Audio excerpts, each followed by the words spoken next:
الحمد لله نحمده ونستعينه ونستغفره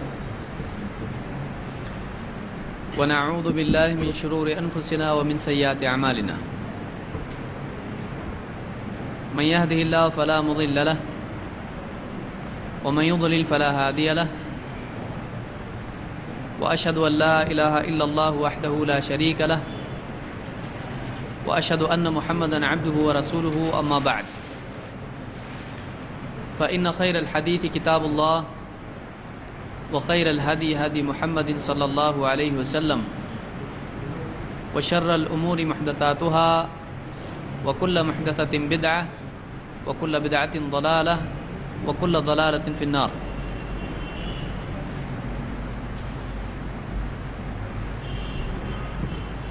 قال النبي صلى الله عليه وسلم وإن لولدك عليك حقا.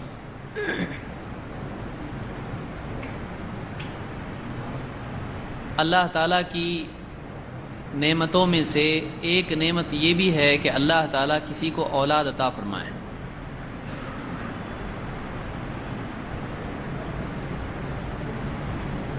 اولاد کا ملنا یہ ہے کہ ایک انسان کے مرنے کے بعد اس کی نیکیوں کا سلسلہ جاری رہے. ایک آدمی کے ہاں جب اولاد ہوتی ہے تو پال پوس کر ان کو بڑا کرتا ہے. اولاد پر خرچ کرنا، اولاد کی تربیت کرنا، تکلیفوں سے ان کو بچانا، ان کو ادب سکھانا، ان کو دین سکھانا، ان کو زندگی کے اصول سکھانا، یہ خود ایک انسان کے لیے ثواب کی چیز ہوتا ہے. پھر اس کے بعد جب انسان دنیا سے چلا جاتا ہے اور اپنے پیچھے نیک اولاد چھوڑ جاتا ہے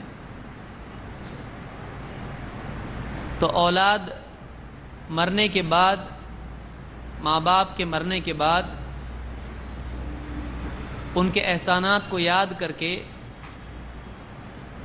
اللہ کے ہاں ان کی مغفرت اور ان کی نجات کے لیے خود ان کے لیے دعا کرتی ہے.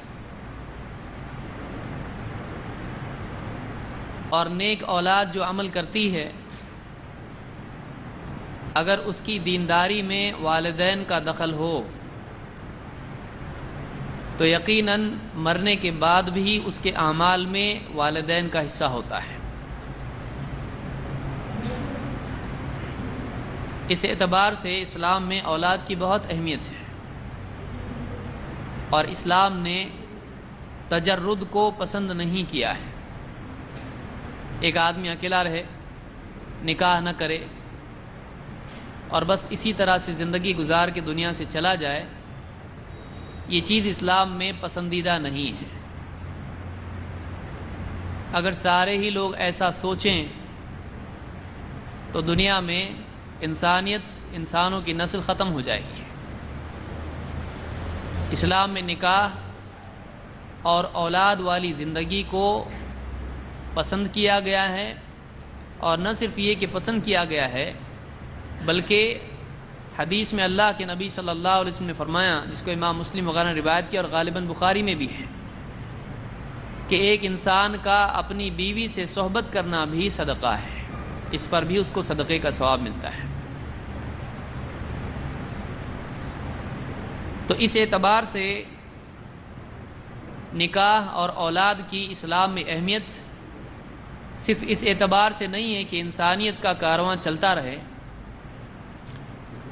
بلکہ اس اعتبار سے بھی ہے کہ ایک انسان ذمہ داریاں اٹھا کر اللہ کی ذمہ داری، اللہ کا بندہ ہونے کے اعتبار سے ذمہ داری ایک طرف ادا کرے، اور اسی طرح سے اپنے ماتحت اور اپنے ساتھ والوں کے حقوق ادا کرے، اور دین میں حقوق العباد اور حقوق اللہ ان دونوں کا اہتمام کرتے ہوئے اپنی زندگی کو قیامت کے دن ترازو میں، میزان میں تلنے کے اعتبار سے کامیاب ترین زندگی بنائے.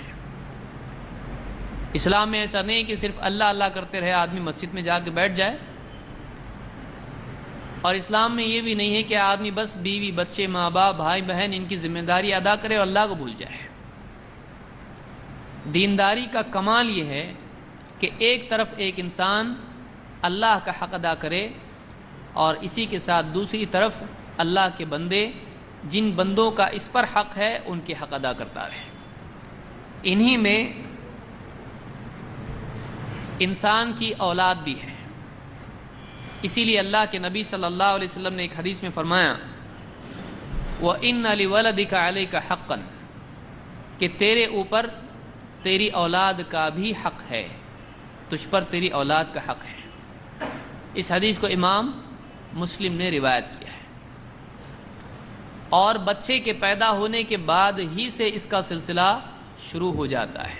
ذمہ داریاں ویسے تو ولادت سے پہلے ہی شروع ہو جاتی ہیں، لیکن اسلامی اعمال جو شریعت میں آئے ہیں بچے کے پیدا ہونے کے بعد ہی سے اس کی ذمہ داری شروع ہو جاتی ہے۔ اور بہت سارے اعمال قرآن و سنت میں حدیثوں میں اللہ کے نبی صلی اللہ علیہ وسلم سے ثابت ہیں کہ کسی کے ہاں بچہ ہو جائے تو اس نے کیا کیا کرنا چاہیے۔ ان چیزوں میں سب سے اہم ترین چیز عقیقہ ہے۔ بچے کے سلسلے میں ایک عمل جو اسلام میں بتلایا گیا ہے کہ کسی کے ہاں بچہ ہو تو اس بچے کے سلسلے میں اس نے کس بات کا سب سے زیادہ خیال رکھنا چاہیے، تو وہ عقیقہ ہے۔ آج کی اس گفتگو میں اسی سے متعلق کچھ ہم باتیں دیکھیں گے کہ اسلام میں عقیقے کے کیا احکام ہیں۔ بہت سارے لوگ عقیقہ کہنے کی بجائے حقیقہ کہتے ہیں۔ عقیقہ عین سے ہے، وہ سمجھتے ہیں غالباً حقیقت سے کچھ اس کا تعلق ہوگا، یہ بھی حقیقت ہے زندگی کی۔ تو بہت سارے لوگ بول نہیں پاتے ہیں، بولتے ہیں حقیقہ ہے ہمارے بچے کا، تو یہ حقیقہ نہیں ہے، یہ عقیقہ ہے۔ تو اس میں عین اور قاف آ رہا ہے، جو بہت مشکل ہوتا ہے پڑھنے میں لوگوں کے لیے۔ عین بھی مشکل اور قاف بھی مشکل، دونوں ایک جگہ جمع ہو تو کتنا مشکل ہے، اور اس میں 2 بار قاف آ رہا ہے، عقیقہ۔ تو عقیقہ کیا ہے اور اس کے احکام کیا ہیں؟ بہت سارے لوگ اس سلسلے میں پریشان رہتے ہیں اور بہت ساری غلط باتیں لوگوں میں اس بارے میں معروف ہیں۔ تو آئیے دیکھتے ہیں آج کے درس میں کہ عقیقہ کے اسلام میں کیا احکام ہیں۔ سب سے پہلے عقیقہ کی حکمت اور اس کا حکم کیا ہے، کیوں عقیقہ ہے، اور عقیقہ واجب ہے، سنت ہے، مکروہ ہے، بس مباح ہے، کیا ہے شریعت میں اس کا کیا مرتبہ ہے۔ سب سے پہلے عقیقہ کے لغت میں معنی کیا ہے؟ ڈکشنری میں عقیقہ کہتے کس کو ہیں؟ ابن منظور کہتے ہیں اپنی ڈکشنری لسان العرب میں وقیل للذبیحة عقیقة لأنها تذبح فيشق حلقومها ومریئها وودجاها قطعا كما سميت ذبیحة بالذبح وهو الشق۔ کہتے ہیں کہ ذبیحہ کو عقیقہ کہتے ہیں، جس جانور کو بچے کی پیدائش کے بعد اس کی طرف سے ذبح کیا جاتا ہے اس جانور ہی کو عقیقہ کہا جاتا ہے۔ جیسے ذبیحہ کہتے ہیں، قربانی میں ہم ذبح کرتے ہیں تو اس کو ذبیحہ کہا جاتا ہے، اسی طرح سے بچے کے عقیقے میں جو جانور ذبح کیا جاتا ہے اس کو عقیقہ کہا جاتا ہے۔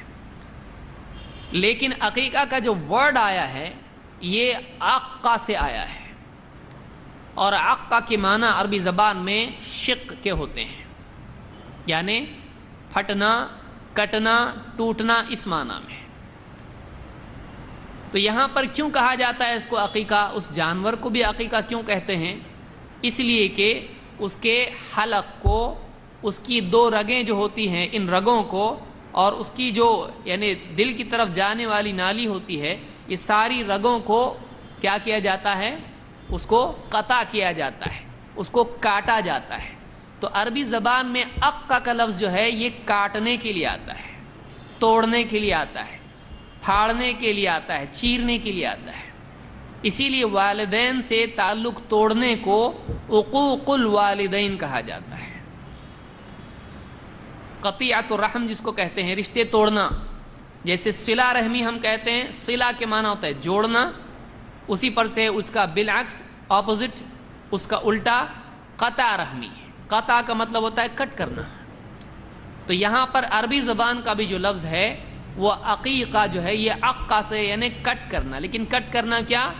جانور کی رگوں کو قطع کرنا.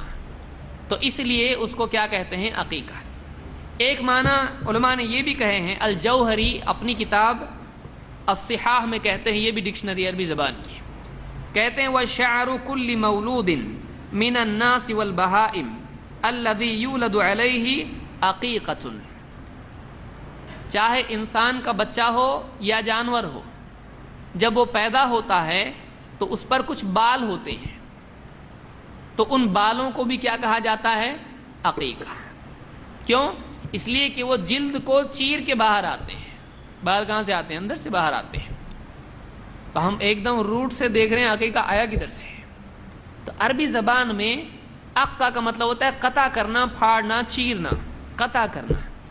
تو بال بھی جو ہوتے ہیں بچے کے سر پر ہوتے ہیں، پیدا ہوتا ہے بچہ، اس کے سر پہ تھوڑے بال ہوتے ہیں، اس کو بعد میں مونڈ دیا جاتا ہے عقیقہ ہی کے دن. تو ان بالوں کو بھی عقیقہ کہا جاتا ہے عربی زبان میں. وَمِنْهُ سُمِّيَتِ الشَّاةُ الَّتِي تُذْبَحُ عَنِ الْمَوْلُودِ يَوْمَ أُسْبُوعِهِ عَقِيقَةً. اور اسی سے لفظ جڑا ہوا ہے، اسی لیے اس بکری کو بھی عقیقہ کہا جاتا ہے جو بچے کی طرف سے 7ویں دن ذبح کی جاتی ہے. تو بیسیکلی یہ جو بال بچے کے سر پر ہوتے ہیں اس کی وجہ سے عقیقہ کہتے ہیں، اور اس دن کے ساتھ جڑی ہوئی جو بکری ہوتی جس کو ذبح کیا جاتا ہے اس کو بھی کیا نام دیا جاتا ہے؟ عقیقہ. جیسے ذبیحہ ہے ویسے عقیقہ ہے. اور حدیث میں خود اللہ کے نبی صلی اللہ علیہ وسلم نے اس ذبح کرنے والی کی جانے والی بکری کو عقیقہ کہا گیا. آپ صلی اللہ علیہ وسلم نے خود عقیقہ کا لفظ اس کے لیے استعمال کیا ہے. مثال کے طور پر امام الطبرانی نے الکبیر میں ایک روایت نقل کی ہے، اللہ کے نبی صلی اللہ علیہ وسلم نے فرمایا عن الغلام عقیقتان وعن الجاریۃ عقیقۃ. لڑکے کی طرف سے 2 عقیقے ہیں اور لڑکی کی طرف سے 1 عقیقہ ہے. آپ بولیں گے نیا معلوم پڑا اپنے کو کہ 1 عقیقہ کرنا کہ 2. تو عقیقہ بنیادی طور پر ایک ہی ہے، لیکن یہاں پر جو عقیقتان کا لفظ آیا ہے یعنی 2 ذبح کیے جانے والے جانور لڑکے کی طرف سے، اور 1 جانور کس کی طرف سے؟ لڑکی کی طرف سے. یعنی اس ہر جانور کو کیا کہا گیا؟ عقیقہ. کہ لڑکے کی طرف سے 2 عقیقے یعنی 2 بکریاں اور لڑکی کی طرف سے 1. تو اس جانور کو جو ذبح کیا جاتا ہے عقیقے میں اس کو بھی عقیقہ کہا جاتا ہے. اسی پر سے یہ نام بن گیا کہ عقیقہ، لڑکے کا عقیقہ یا لڑکی کا عقیقہ. تو یہ طبرانی کی روایت ہے اور یہ صحیح روایت ہے. عقیقہ کا عمل اسلام سے پہلے جاہلیت میں بھی تھا. ابو بریدہ رضی اللہ عنہ کہتے ہیں کننا فی الجاہلیت اذا ولد لأحدنا غلام ذبح شاة وَلَطَخَ رَأْسَهُ بِدَمِهَا. جاہلیت میں یعنی اسلام کے آنے سے پہلے کے دور میں جب لوگ شرک میں پڑے ہوئے تھے، کہتے ہیں کہ جب ہمارے ہاں کوئی لڑکا پیدا ہوتا تو ہم ایک بکری ذبح کرتے اور اس بکری کا خون لے کے بچے کے سر پہ ملتے ہیں. بکری ذبح کرنے کے بعد اس کا خون نکلتا ہے، وہ خون لے کے کیا کرتے تھے؟ بچے کے سر پہ لگاتے تھے. یہ عمل جاہلیت میں ہوتا تھا، اسلام نے اس کو منع کر دیا جیسا کہ آگے آئے گا. لیکن عقیقہ کا عمل جو جاہلیت میں تھا اسلام نے اس کو باقی رکھا کہ جانور بچے کی طرف سے جانور ذبح کیا جائے، لیکن اسلام نے اس کی شکل اور اس کی تفصیل بدل دی. جو جاہلیت میں چلتی تھی اس سے ہٹ کے حکم دیا گیا. اس کو امام ابو داؤد نے اپنی سنن میں ذکر کیا ہے اور یہ حدیث حسن صحیح ہے. تو اسے ایک بات یہ معلوم ہوئی کہ عقیقہ اسلام سے پہلے جاہلیت میں بھی تھا. عقیقے کی حکمت کیا ہے؟ کیوں عقیقہ کیوں؟ مختلف باتیں علماء نے کہی ہیں۔ ایک بات یہ ہے کہ عقیقہ بچے کی پیدائش پر خوشی میں ہوتا ہے، جیسے ولیمہ نکاح کی خوشی میں ہوتا ہے۔ بچہ پیدا ہوا، خوشی کے طور پر، شکر کے طور پر اس کو کیا جاتا ہے۔ ایک جواب یہ بھی ہے کہ رشتہ داروں سے صلہ رحمی کا ذریعہ ہے کہ بچے کی خوشی میں سب جمع ہوتے ہیں، اور جمع ہونے کی وجہ سے آپس میں رشتہ اور مضبوط ہوتا ہے۔ لیکن حدیث میں اس کی مصلحت جو بتائی گئی ہے وہ اس سے آگے ہے، اور اس کا تعلق رشتہ داروں سے، والدین سے زیادہ بچے سے ہے۔ اللہ کے نبی صلی اللہ علیہ وسلم فرماتے ہیں الغلام مرتہن بعقیقتہ، بچہ اپنے عقیقے کی وجہ سے مرتہن ہوتا ہے۔ مرتہن، رہن آپ جانتے ہیں، گروی رکھنے کو کہتے ہیں۔ جو بچہ پیدا ہوتا ہے وہ ایسا ہوتا ہے جیسے گروی رکھا ہوا ہے، جب تک کہ اس کا عقیقہ نہ کیا جائے۔ عقیقہ کرو، اپنا بچہ چھڑاؤ۔ تو بچہ جو ہے حدیث میں ہے الغلام مرتہن بعقیقتہ، کہ بچہ عقیقے کی وجہ سے یا عقیقے کے بدلے گروی رکھا ہوا ہوتا ہے۔ فَأَحْرِقُ عَنْهُ الدَّمَ، تو اپنے بچے کی طرف سے خون بہاؤ، اور وَأَمِيطُ عَنْهُ الْأَذَى، اور اس سے تکلیف، گندگی کو دور کرو۔ تو یہاں پر ایک بات بتائی، بچہ مرتہن ہوتا ہے، گروی رکھا ہوا ہے وہ، جب تک کہ عقیقہ اس کا نہیں ہوتا، گروی رکھا ہے، عقیقہ کرو، اپنا بچہ چھڑا لو۔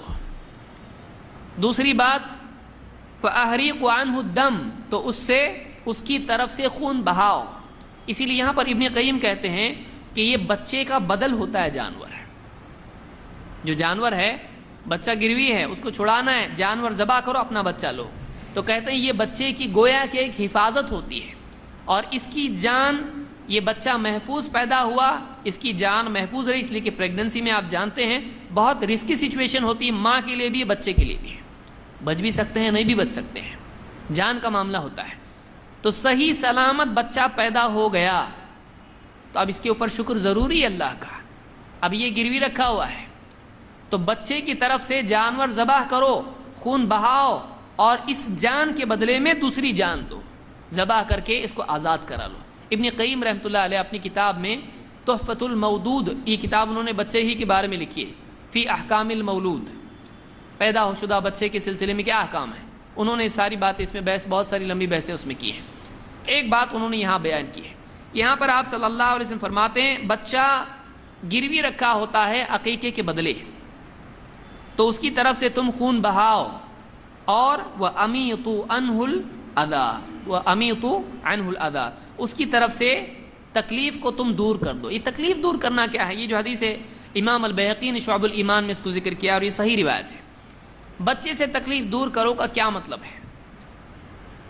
ایک اور روایت جس کو امام الحاکم، ابن حبان اور بیہقی نے سنن میں ذکر کیا ہے، اللہ کے نبی صلی اللہ علیہ وسلم نے حسن اور حسین رضی اللہ تعالیٰ عنہ کے عقیقے کے سلسلے میں فرمایا وَأَمَرَ أَن يُمَاطَ عَنْ رَأْسِهِ الْأَذَى، کہ بچے کے سر سے ادا، ادا عربی زبان میں دو چیزوں کے لیے آتا ہے، ایک گندگی کے لیے اور ایک تکلیف کے لیے۔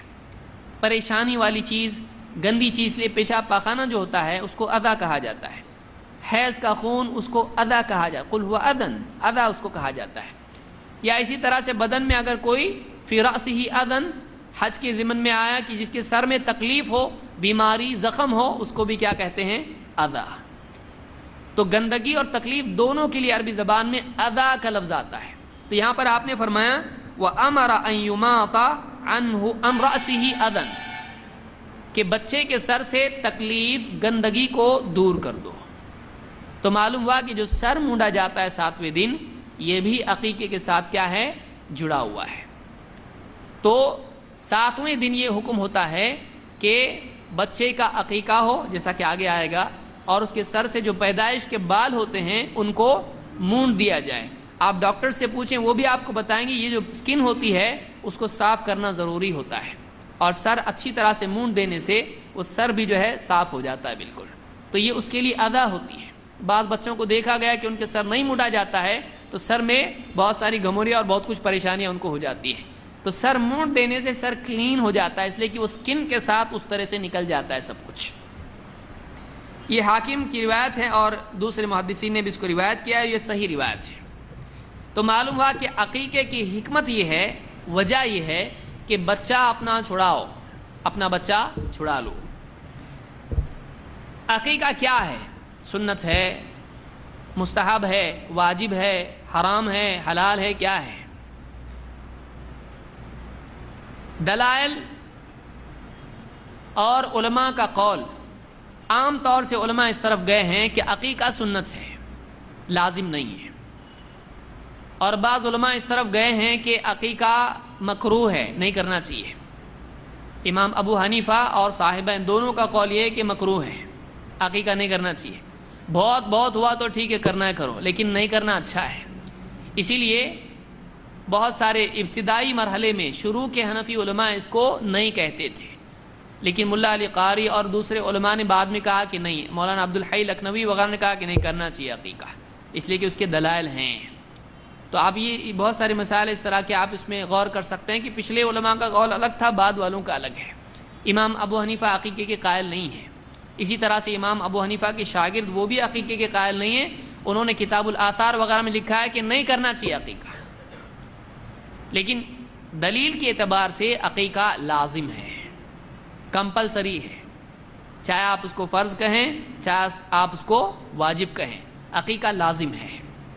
کیا دلیل ہے؟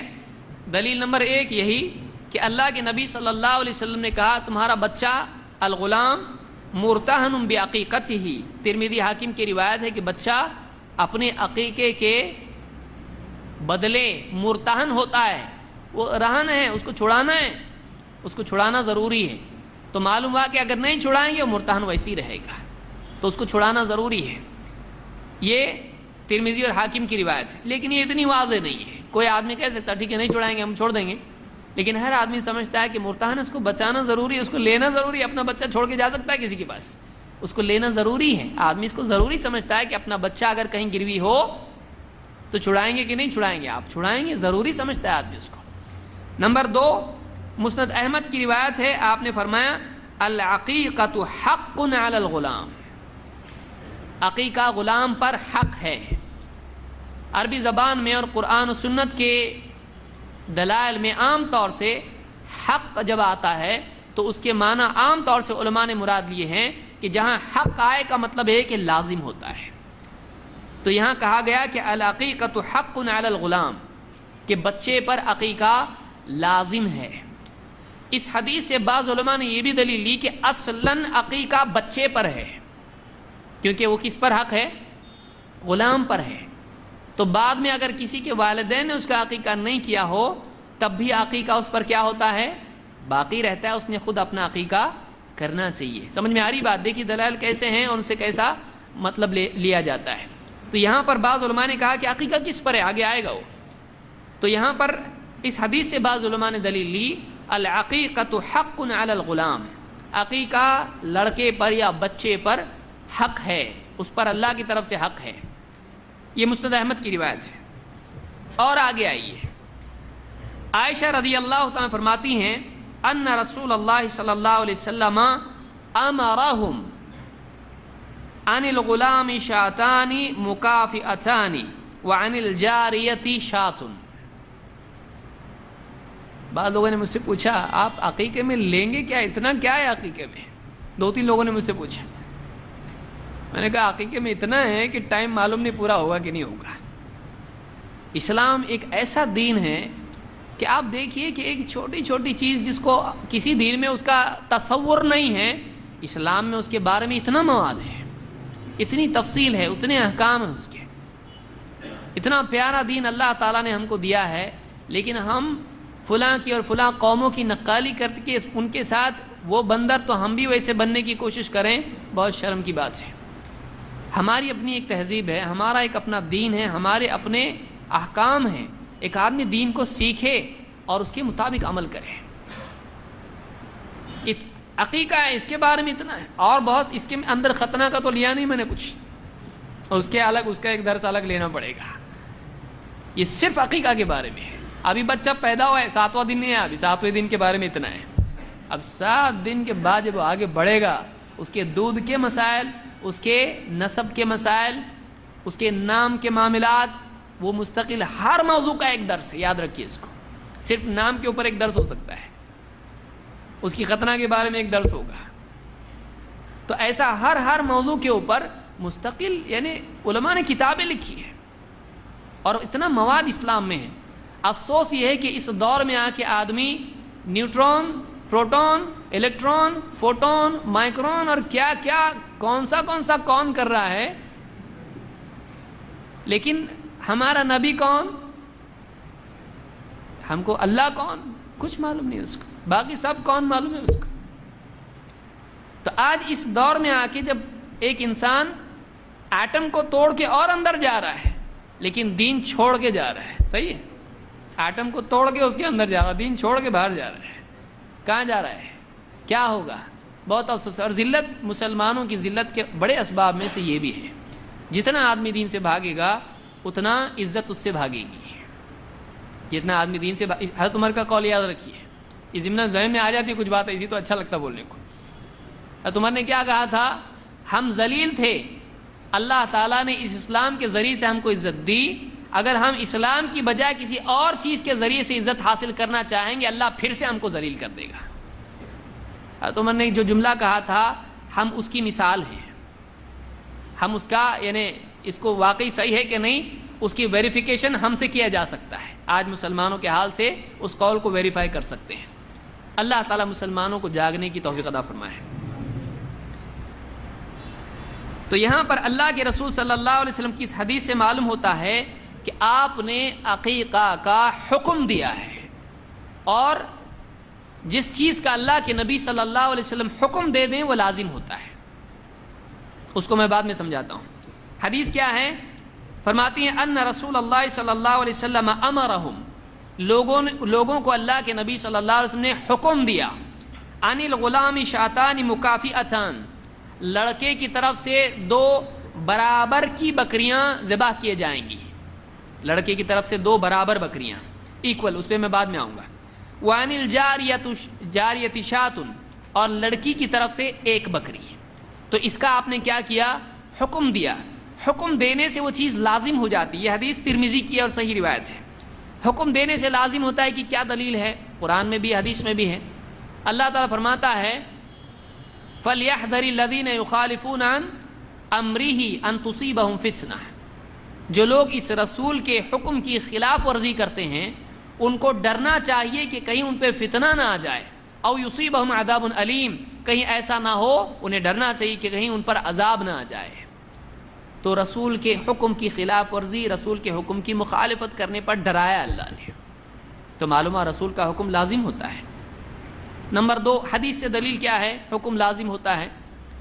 اللہ کے نبی صلی اللہ علیہ وسلم نے فرمایا لولا ان اشق علی امتی لامرتهم بالسواک عند کل صلاۃ، اگر میری امت پر مشقت کا ڈر نہیں ہوتا، اگر یہ ڈر نہیں ہوتا کہ امت پر یہ چیز بہت بھاری ہو جائے گی، عمل کرنا مشکل ہو جائے گا، عمل نہیں کریں گے تو گناہ گار ہو جائیں گے، اگر امت پر مشقت کا ڈر نہیں ہوتا تو میں ہر نماز کے وقت ان کو مسواک کا حکم دیتا. حکم کیوں نہیں دیا؟ حکم دیں گے تو لازم ہوگا، لازم ہوگا تو ہر وقت کرنا پڑے گا، نہیں کر پائیں گے تکلیف ہوگی، تکلیف گناہ ہو جائے گا. تو نہیں دیا حکم تاکہ لازم نہ ہو جائے. معلوم اللہ کہ نبی صلی اللہ علیہ وسلم اگر ایک حکم دیں تو وہ کیا ہو جاتا ہے؟ لازم ہو جاتا ہے. یہ اصول ہے. تو یہاں پر حضرت عائشہ فرماتی ہیں کہ اللہ کے نبی صلی اللہ علیہ وسلم نے مسلمانوں کو حکم دیا کہ لڑکے کی طرف سے 2 بکریاں، لڑکی کی طرف سے 1 بکری. یہ ترمذی کی روایت ہے. اور اسی طرح سے ایک روایت میں جو اس سے پہلے گزری، بخاری کی روایت میں آپ نے فرمایا مع الغلام عقیقہ، ہر بچے کے ساتھ عقیقہ ہے. تو اس کو یہ الفاظ خود بتا رہے ہیں، بچے کے ساتھ عقیقہ ہے. مع الغلام عقیقہ، ہر بچے کے ساتھ عقیقہ ہے. فأہریقوا عنہ دما، تو اس کی طرف سے خون بہاؤ، یہ حکم ہے. بچے کی طرف سے کیا کرو؟ خون بہاؤ۔ اس کو امام البخاری نے روایت کیا ہے۔ اس حدیث سے بعض لوگوں نے دلیل لی کہ بس خون بہانا کافی ہے، پھر چاہے وہ چھوٹا جانور ہو بڑا جانور ہو کچھ بھی ہو، چاہے حصہ ہو، میں اس پہ آگے آؤں گا، لیکن یہ دلیل یاد رکھیں، آگے جا کے ہم اس کا محاسبہ کریں گے کہ واقعی یہ معنی ہے یا نہیں ہے۔ بعض علماء یہ کہتے ہیں کہ نہیں، عقیقہ واجب نہیں ہے، عقیقہ مستحب ہے۔ ان کی کیا دلیل ہے؟ کیونکہ ہم وہ بھی دیکھیں گے تو بات واضح ہو جائے گی۔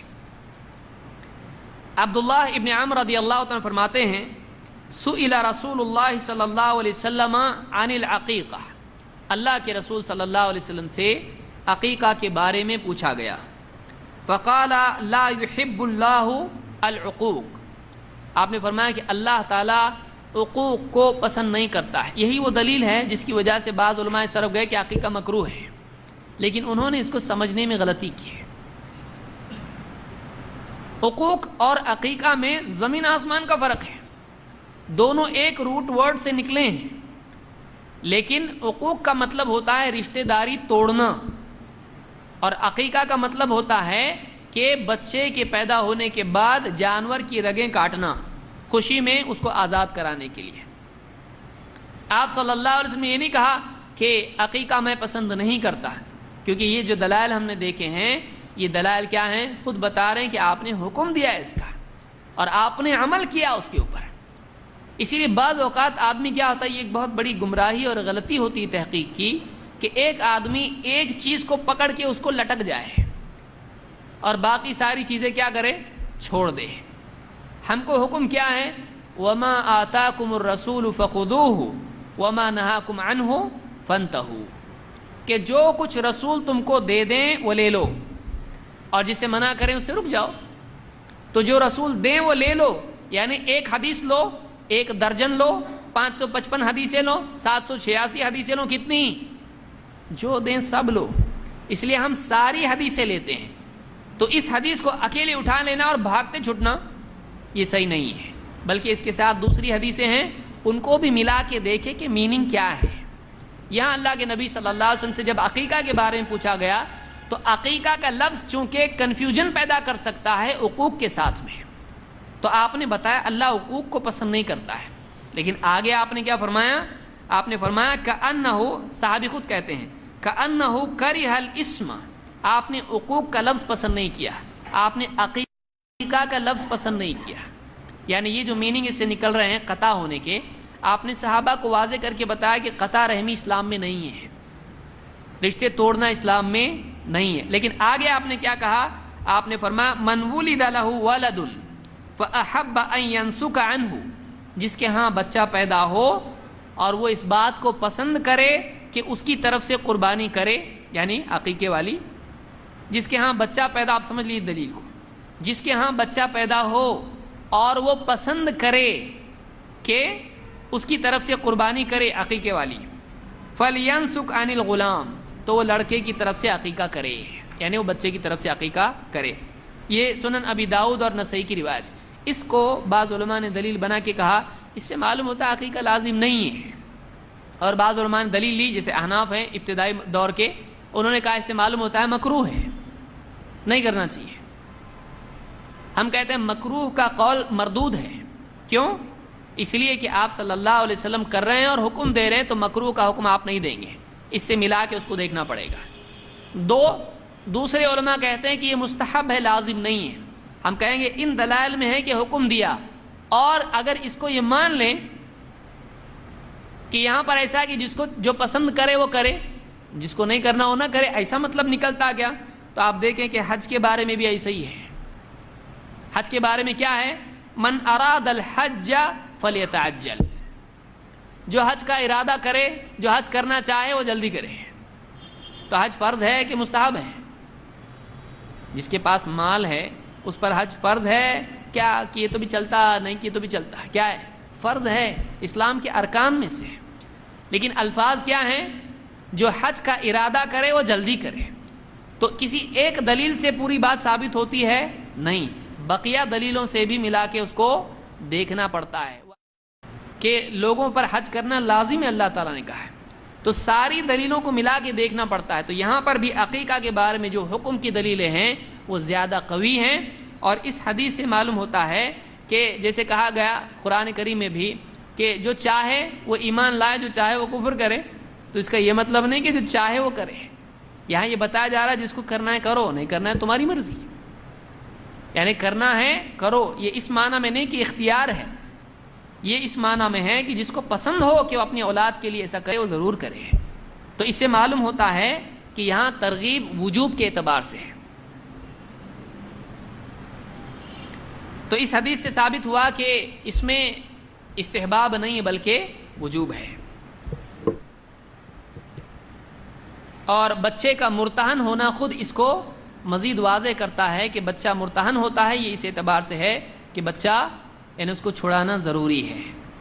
ٹھیک ہے بھائی مستحب ہے بچے کو چھڑاؤ، نہیں مت چھڑاؤ، کوئی کہے گا اس طرح سے نہیں کہے گا. کیا عقیقہ کی بجائے صرف صدقہ چل جائے گا؟ کوئی آدمی کہہ سکتا ہے کہ بھائی اتنا جانور ذبح کرنے کی کیا ضرورت ہے، لوگوں کو کھلاؤ کھانا، ویفرز کھلاؤ، مٹھائی کھلاؤ، لڑکی جلیبی کھلاؤ، لڑکا ہے لڈو کھلاؤ، پیڑے کھلاؤ. تو کھلا دینے میں کیا جاتا ہے؟ ذبح کرنا ہی ضروری کیوں؟ جیو ہتیا کیوں؟ ایک جان ہے بیچاری اچھی، اس کے لیے دوسری جان کیوں؟ جان بناؤ جان بڑھاؤ. تو ایسا اگر کسی کا کہنا ہو تو اس کے لیے اس کے پاس دلیل بھی ہے. بعض لوگوں نے اس سے بھی شبہ ہوتا ہے کہ واقعی عقیقہ لازم ہے یا صدقہ کیے تو بھی چلتا ہے. بعض لوگ اس دلیل کی وجہ سے غلط فہمی میں پڑے. کیا دلیل ہے؟ ان ابی رافع، ابو رافع سے روایت ہے، مولا رسول اللہ صلی اللہ علیہ وسلم، جو مولا ہیں اللہ کے رسول صلی اللہ علیہ وسلم کے، ان الحسن ابن علی لما ولد، جب حضرت علی کے بیٹے حسن پیدا ہوئے، ارادت امہ فاطمہ ان تعق عنہ بکبشین، حضرت علی کی بیوی آپ صلی اللہ علیہ وسلم کی بیٹی فاطمہ رضی اللہ تعالیٰ نے ان کی طرف سے 2 بکریاں یا 2 بھیڑ ذبح کرنے کا، مینڈے ذبح کرنے کا ارادہ کیا. فقال لا تعقی عنہ، آپ صلی اللہ علیہ وسلم نے کہا عقیقہ مت کرو، اس کا عقیقہ مت کرو. ولیکن احلقی شعر رأسہ، بلکہ بس اتنا کرو کہ اس کا سر مونڈ دو، سر کے بال مونڈ دو، عقیقہ مت کرو. ثم تصدقی بوزنہ من الورق فی سبیل اللہ، اور جو وزن ہو بالوں کا اس کے بقدر اللہ کی راہ میں کچھ صدقہ کر دو. یعنی چاندی، ورق چاندی کو کہتے ہیں، اس کے بدلے کیا کرو؟ چاندی صدقہ کر دو. اور آج بھی یہ کرنا چاہیے. بچہ پیدا ہونے کے بعد 7ویں دن اس کا سر مونڈ دیا جائے اور جتنے بال ہیں اس کے بقدر چاندی صدقہ کیا جائے. ثم ولد حسین بعد ذلك، اس کے بعد حسین رضی اللہ تعالیٰ عنہ پیدا ہوئے. فصنعت مثل ذلك، تو انہوں نے ان کی پیدائش پر بھی ایسا ہی کیا. حضرت حسین کی پیدائش پر بھی ایسا ہی کیا، یعنی ان کا سر مونڈ کی چاندی اس کی بقدر صدقہ کی. اس کو امام احمد طبرانی اور بیہقی نے روایت کیا ہے. اس حدیث سے شبہ ہوتا ہے کہ اللہ کے نبی صلی اللہ علیہ وسلم نے منع کیا، کہا کہ مت کرو عقیقہ. تو عقیقہ کرنا کہ نہیں کرنا؟ لیکن اس حدیث میں دیکھیے، اسی لیے ہم کیا کہتے ہیں، میں اس سے پہلے بھی جو کہا یاد رکھیے کہ ایک حدیث اٹھا کے لے لینا اور اسی کو دین بنا لینا یہ صحیح نہیں ہے. بہت ساری حدیثوں کو جمع کر کے ان کو دیکھنا ضروری ہے اور اس سے نتیجہ نکالا جاتا ہے. اس حدیث سے تو معلوم ہو رہا ہے کہ دیکھیے آپ نے منع کیا تو پھر کرنا چاہیے کہ نہیں. آگے بڑھتے ہیں. کیوں آپ نے منع کیا تھا؟ وجہ کیا تھی منع کرنے کی؟ عقیقہ نہیں کرنا چاہیے یا کچھ اور وجہ تھی؟ وجہ اس کی ایک اور روایت میں آئی ہے. حضرت عائشہ رضی اللہ تعالیٰ فرماتی ہیں اقا رسول اللہ صلی اللہ علیہ وسلم عن حسن و حسین یوم السابع، اللہ کے رسول صلی اللہ علیہ وسلم نے حسن اور حسین رضی اللہ تعالیٰ کا عقیقہ کیا تھا 7ویں دن. وسماہما، اور ان کا نام بھی رکھا. وامر ان یماط عن رأسہ الاذی، اور یہ حکم دیا کہ ان کے سر سے بال مونڈ دیے جائیں 7ویں دن. تو حضرت فاطمہ کو منع کیوں کیا؟ تم مت کرو. کیوں منع کیا تھا؟ میں کر رہا ہوں. سمجھ میں آ رہی بات سے؟ یعنی حسن اور حسین رضی اللہ تعالیٰ عنہ کا جو نواسے ہیں آپ صلی اللہ علیہ وسلم کے، ان کا جو عقیقہ ہے آپ نے حضرت فاطمہ کو کہا تم مت کرو، کیونکہ آپ بہت محبت کرتے تھے دونوں سے، آپ نے کہا تم مت کرو. تو یہ مت کرو کیوں؟ کرنا ہی نہیں ہے، اتنی ساری حدیثوں کا کیا کریں گے؟ دیکھیے حدیثوں کو جمع کیا جاتا ہے، اس حدیث کا جو کویشچن اور ڈاؤٹ تھا وہ اس حدیث میں کیا ہو جاتا ہے؟ کلیئر ہوتا ہے، اور آگے بھی آ رہا ہے بہت کچھ. تو اللہ کے نبی صلی اللہ علیہ وسلم نے ان کو اس لیے منع کیا کیونکہ خود آپ چاہتے تھے کہ آپ کریں. یہ وجہ نہیں تھی کہ حضرت فاطمہ کے پاس پیسے نہیں تھے یا ان کے پاس کچھ مجبوری تھی، ایسی کوئی دلیل ہم کو نہیں ملتی ہے. تو اس سے علماء نے یہ بھی مسئلہ لیا کہ اگر گھر کا کوئی بڑا کرنا چاہے باپ کی بجائے، دادا جان چاہتے ہیں میرے پوتے ہیں میں کروں گا ان کا، تو چلتا ہے. تو کوئی بھی اگر رشتہ دار کرنا چاہے جو بڑا ہو گھر کا تو باپ کی بجائے وہ بھی کر سکتا ہے، جیسا کہ خود اللہ کے نبی صلی اللہ علیہ وسلم نے اپنے نواسوں کا عقیقہ کیا تھا. یہ حدیث امام الحاکم، ابن حبان اور بیہقی نے روایت کی ہے اور یہ صحیح روایت ہے. اسی سے یہاں یہ سوال پیدا ہوتا ہے کہ واقعی عقیقہ ہے کس کے اوپر؟ تو اس سے ایک تو پہلے روایت ہم نے دیکھی کہ وہ بچے پر ہے، لیکن حدیث سے اس سے پہلے ایک اور روایت ہم نے دیکھی، اس سے معلوم ہوتا ہے کہ اصلاً بچے پر ہے، لیکن بچہ چونکہ اس کو تو اپنا نام بھی معلوم نہیں، وہ کیا عقیقہ کرے گا؟ باپ کو بولے گا کر رہے کہ نہیں میرا عقیقہ، باپ بھاگ جائے گا. تو باپ کو ذمہ دار بنایا گیا ہے بچے کے سلسلے میں، تو اصلاً وہ بچے پر ہے لیکن اس کی کفالت باپ کے ذمہ ہوتی ہے، اس لیے باپ نے کرنا چاہیے. اسی لیے حدیث میں کیا ہے؟ ابو داؤد اور نسائی کی روایت میں من ولد له ولد فاحب ان ينسك عنه، جس کے ہاں بچہ پیدا ہو اور وہ یہ پسند کرتا ہو کہ اس کی طرف سے وہ عقیقہ کرے، فلینسک عن الغلام، تو بچے کی طرف سے باپ کیا کرے؟ غلام، یعنی غلام کی طرف سے، یعنی بچے، غلام عربی زبان میں بچے کے لیے آتا ہے. آپ بولیں گے غلام غلام بار بار آ رہے ہیں، بچہ بچہ بول رہے ہیں، تو غلام کی طرف سے عقیقہ ہے، بچے کی طرف سے نہیں، ایسا نہیں ہے. غلام عربی زبان میں کیا کہتے ہیں؟ بچے اور لڑکے کو کہتے ہیں. تو آپ نے فرمایا کہ جو آپ، اب ایک سوال آپ کے ذہنوں میں ابھی فوراً آیا ہوگا، پھر لڑکی کی طرف سے ہے کہ نہیں ہے، تو وہ بھی آگے آئے گا. تو آپ نے فرمایا کہ جس کے ہاں بچہ پیدا ہو، لڑکا بیٹا پیدا ہو، اور وہ پسند کرے اس کی طرف سے قربانی، اس کو چاہیے کہ وہ بچے کی طرف سے عقیقہ کرے. یہ روایت صحیح ہے، ابو داؤد و نسائی کی روایت ہے. تو ایک بات یہ معلوم ہوئی کہ اصل میں بچے پر ہے اور اس کی طرف سے باپ نے کرنا ہے. کیا باپ کی بجائے کوئی اور کر سکتا ہے؟ چچا ہے یا ماموں ہے، نانا ہے، دادا ہے. ایک تو دلیل آپ دیکھ چکے ہیں کہ خود اللہ کے نبی صلی اللہ علیہ وسلم نے حسن اور حسین رضی اللہ عنہ کی طرف سے عقیقہ کیا تھا.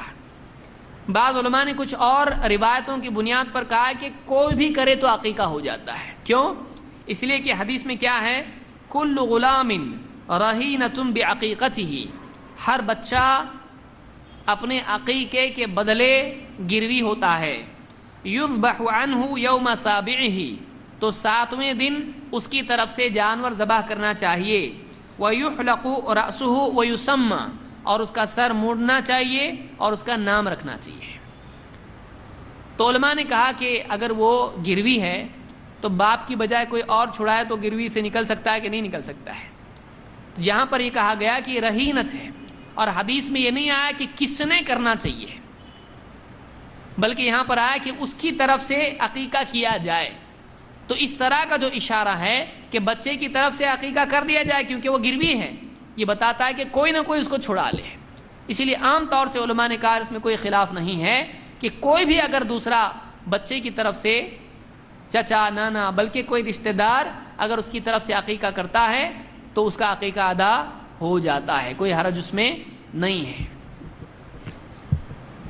اسی لیے بعض لوگ پوچھتے ہیں کہ بیوی کا عقیقہ کر سکتے کیا؟ تو اگر کسی کا عقیقہ نہیں ہوا ہے اور شوہر اس کی طرف سے کر دیتا ہے تو یہ ادا ہو جاتا ہے، اس نے چھڑا لیا. یہ حدیث مسند احمد، ابو داؤد، نسائی، ابن ماجہ اور حاکم میں موجود ہے.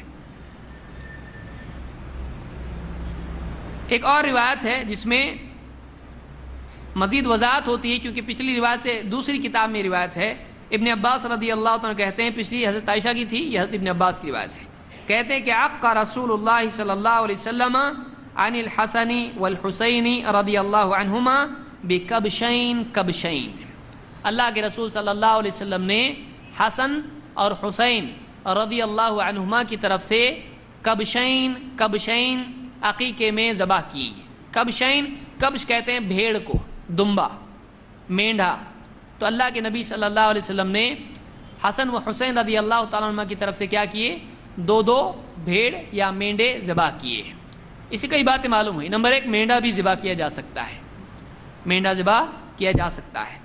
دوسری بات، ایک سے زیادہ بچے کی طرف سے آپ صلی اللہ علیہ وسلم نے اپنے نوازوں کی طرف سے یعنی ان کا عقیقہ کیا، اور آپ نے 2 مینڈے دونوں کی طرف سے ذبح کیے، یعنی لڑکوں کی طرف سے کتنے ہوئے؟ 2. یہ نسائی کی روایت ہے اور صحیح روایت ہے.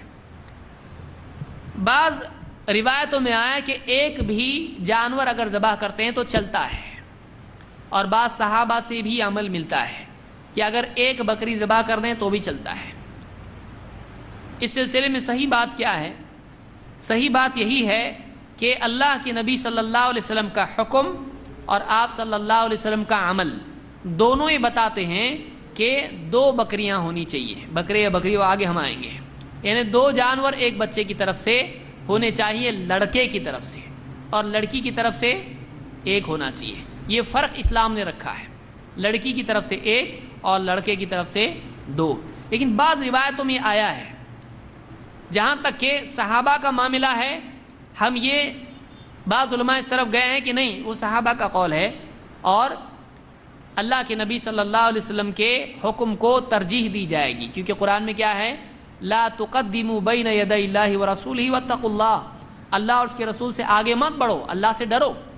تو معلوم ہوا کہ کسی صحابی کا فتویٰ ہو اور اللہ کے نبی صلی اللہ علیہ وسلم کا حکم ہو تو ترجیح کس کو دی جائے گی؟ اللہ کے نبی صلی اللہ علیہ وسلم کو، آپ کے حکم کو. کیوں؟ اس لیے کہ ہو سکتا ہے ان تک یہ بات نہیں پہنچی ہو، یا ہو سکتا ہے انہوں نے کسی تعویل کی وجہ سے یہ سمجھا ہو کہ یہ بھی چلتا ہے، کسی تعویل کی وجہ سے یہ سمجھا ہو کہ یہ بھی چلتا ہے، اجتہاد کی وجہ سے انہوں نے اس طرح سے سمجھا ہو. ایسی کئی مثالیں میں دے سکتا ہوں، درس لمبا ہو جائے گا. جو آدمی کہے کہ نہیں ایسا کیسا، آپ دیکھیے کہ احناف ہی میں قصر کرنا کیا ہے؟ واجب ہے کہ مستحب ہے؟ جائز ہے؟ کیا ہے؟ امام شافعی کہتے ہیں کہ قصر کرنا جائز ہے، اور اگر کوئی سفر میں پوری نماز پڑھتا ہے تو بھی چلتا ہے. اگر سفر میں ظہر کی نماز، بعضوں کو قصر ہی معلوم نہیں ہوگا، اگر سفر میں کوئی آدمی جاتا ہے تو اس پر ظہر کی نماز 4 رکعت نہیں بلکہ 2 رکعت پڑھنا فرض ہے. لیکن اس مسئلے میں اختلاف ہے. امام شافعی کہتے ہیں 2 نہیں 4 بھی پڑھا تو چلتا ہے، لیکن امام ابو حنیفہ رحمۃ اللہ علیہ کیا فرماتے ہیں؟ کہتے ہیں نہیں 4 نہیں، سفر میں وہ 4 ظہر نہیں پڑھ سکتا ہے، اور زیادہ ہے نہیں پڑھ سکتا ہے، وہ اس کو کتنی پڑھنی پڑیں گی؟ 2 ہی، 2 کمپلسری ہے. یہ امام ابو حنیفہ رحمۃ اللہ علیہ کہتے ہیں، اور ہم بھی اسی کو صحیح سمجھتے ہیں کہ کمپلسری کیا ہے؟ 2. کیوں؟ کیونکہ 2 ہی فرض ہوئی سفر میں، اور اللہ کے نبی صلی اللہ علیہ وسلم نے اپنے سفروں میں کبھی بھی 2 سے زیادہ نہیں پڑھی، یعنی ہمیشہ ظہر اور عصر آپ نے کتنی پڑھی؟ 2 ہی پڑھی ہے. لیکن حضرت عائشہ رضی اللہ تعالیٰ عنہ اور عثمان رضی اللہ تعالیٰ عنہ سفر میں 4 بھی پڑھتے تھے. تو اب حنفی حضرات اس کو تسلیم کرتے ہیں؟ نہیں، وہ نہیں مانتے اس کا، بولتے نہیں وہ ان کی تعویل تھی. اور روایت میں بھی خود ہے کہ فَأَوَّلَتْ كَمَا تَأَوَّلَ عثمان، یعنی اول عثمان، کہ جیسے عثمان رضی اللہ تعالیٰ نے تعویل کی تھی، حضرت عائشہ نے بھی کچھ تعویل اور اجتہاد کیا کہ چلتا ہے، یہ لازم نہیں ہے. وہ اس کو لازم نہیں سمجھتے تھے. تو بہت ممکن ہے کہ ایک صحابی کسی چیز کو اللہ کے نبی صلی اللہ علیہ وسلم دیکھے اور اس کو لازم نہ سمجھے، اس لیے کہ دوسرے دلائل سے معلوم پڑتا ہے کہ یہ لازم ہے، حکم ہے اللہ کے نبی صلی اللہ علیہ وسلم کا. تو صحابی کے قول پر، صحابی کے عمل پر اللہ کے نبی صلی اللہ علیہ وسلم کے حکم کو ترجیح دی جائے گی. بعض اگر اس کو بھی نہیں مانتے ہیں تو اور بہت سی روایت ہیں، میں ذکر کر سکتا ہوں لیکن ہمارا درس لمبا ہو جائے گا. صحابی کا، علماء کا احترام اپنی جگہ، سر آنکھوں پہ، لیکن اللہ کے نبی صلی اللہ علیہ وسلم کی بات سب سے اوپر ہے، سب سے اوپر. آپ کا قول اور آپ کا عمل ترجیح اس کو دی جائے گی. کوئی کہتا ہے نہیں ٹھیک ہے جائز ہے، بعض علماء اس طرف گئے کہ نہیں، صحابی کے عمل سے ثابت ہوتا ہے کہ یہ بھی جائز ہے. اگر اس قول کو بھی مان لیجئے، تسلیم کیا جائے، تب بھی سوال یہ پیدا ہوتا ہے کہ افضل کیا ہے. سمجھ میں آ رہی بات؟ اگر مان لیں چلو ٹھیک ہے یہ جائز ہے کہ ایک جانور چلتا ہے، تو یہاں سوال یہ پیدا ہوتا ہے کہ افضل پھر کیا ہے، واقعی سنت کیا ہے؟ تو اب اللہ کے نبی صلی اللہ علیہ وسلم کا حکم دیکھنے سے معلوم ہوتا ہے کہ آپ نے لڑکے کے لیے 2 اور لڑکی کے لیے 1 جانور ذکر کیا، حکم دیا، اور آپ صلی اللہ علیہ وسلم کا عمل بھی یہ بتاتا ہے کہ آپ نے اپنے نواسوں حسن اور حسین رضی اللہ تعالیٰ عنہ کی طرف سے 2 جانور ذبح کیے ہیں۔ تو اس سے معلوم ہوتا ہے قابل ترجیح یہ ہے کہ 2 ہی جانور ذبح کرنے چاہیے۔ نافع ابن عمر رضی اللہ تعالیٰ کہتے ہیں کہ ابن عمر عبداللہ ابن عمر رضی اللہ تعالیٰ عنہ کے بارے میں کہتے ہیں انہو کان یقول عن الغلام وعن الجاریتی شاتن شاتن، کہ لڑکا ہو یا لڑکی ہو دونوں کی طرف سے 1 بکری ذبح کرنا چاہیے۔ تو یہ ابن عمر کا فتویٰ ہے، ابن عمر کا فتویٰ ہے، یہ ابن ابی شیبہ میں روایت موجود ہے۔ اسی طرح سے ہشام ابن عروہ کہتے ہیں کہ ان اباہ عروہ بن الزبیر، ان کے والد عروہ ابن زبیر کان یعق عن بنیہ الذکور والاناث بشات شات، کہ عروہ ابن زبیر یہ اپنے بیٹے اور بیٹیوں کی طرف سے 1 بکری ذبح کرتے تھے۔ یہ امام مالک نے اپنی کتاب موطا میں ذکر کیا ہے۔ تو بہرحال یہ قابل احترام ہے، لیکن ہمارے لیے لقد کان لکم فی رسول اللہ اسوۃ حسنہ، تمہارے لیے اللہ کے رسول صلی اللہ علیہ وسلم میں بہترین نمونہ ہے، یہ اللہ نے ہم سے کہا ہے۔ اس لیے ہم کہتے ہیں کہ افضل بلکہ واجب یہی ہے کہ آدمی 2 جانور لڑکے کی طرف سے اور 1 جانور لڑکی کی طرف سے ذبح کرے۔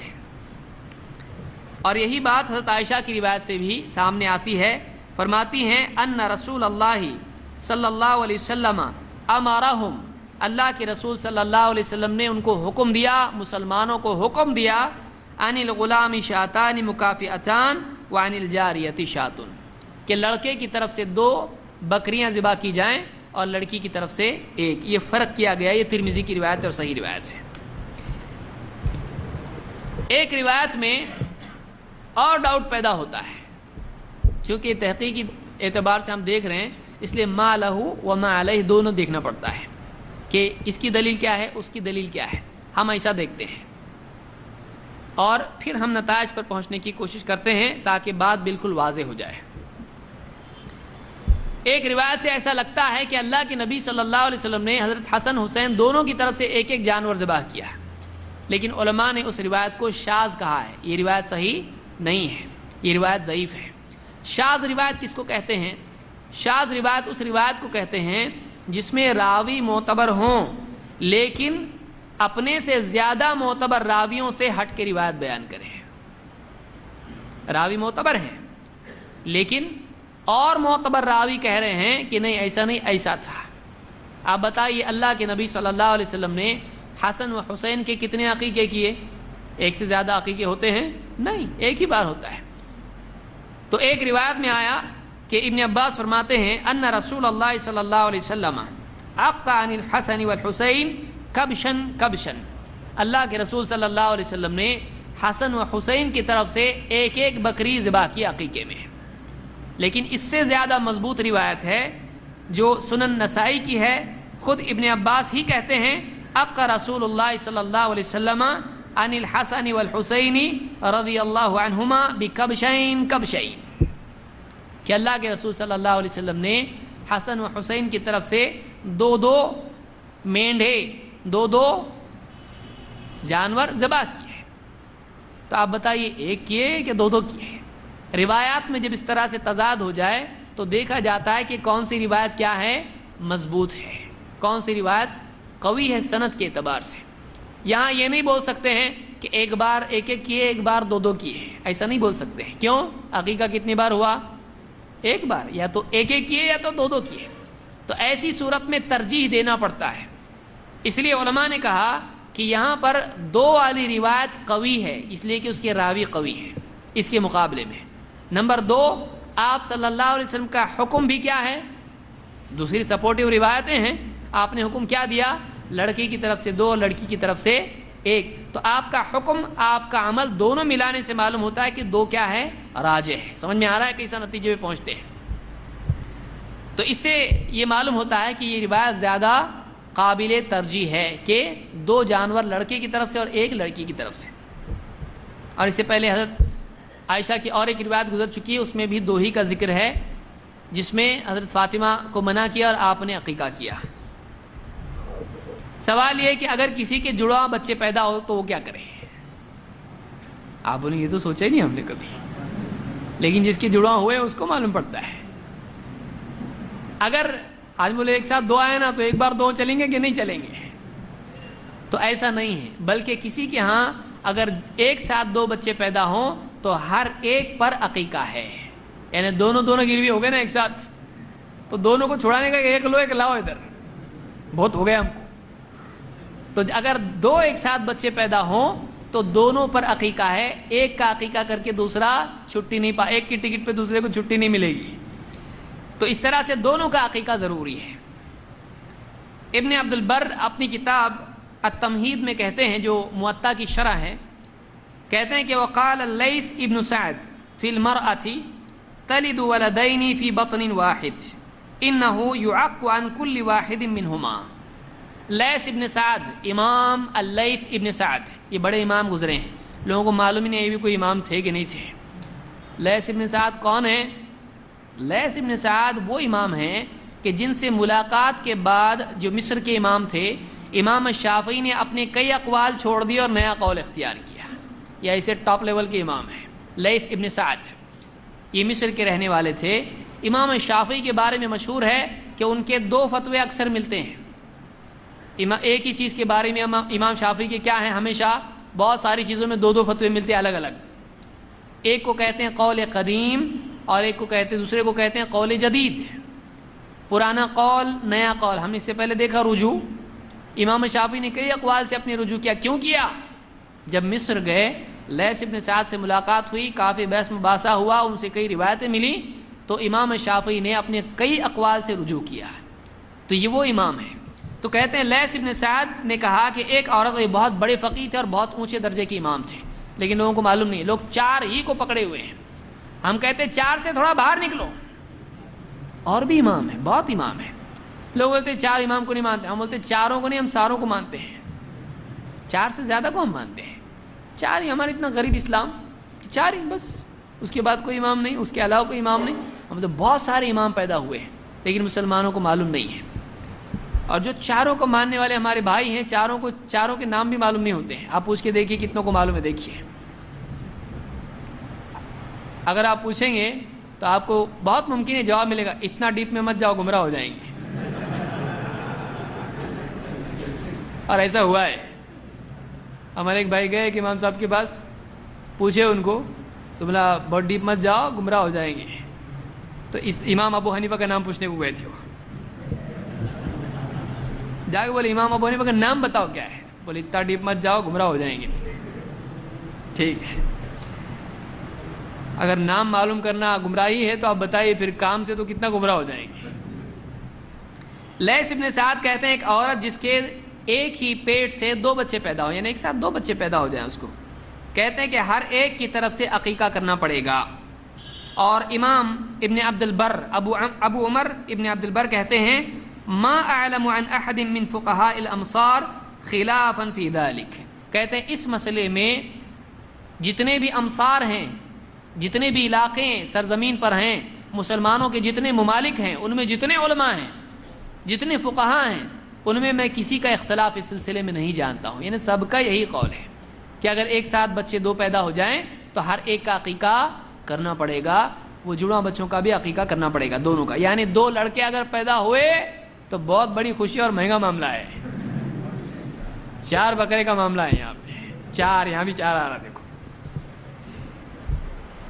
جانور کی صفات کے بارے میں کیا احکام عقیقے میں ہیں. بعض علماء اس طرف گئے ہیں کہ عقیقہ قربانی کی طرح ہے.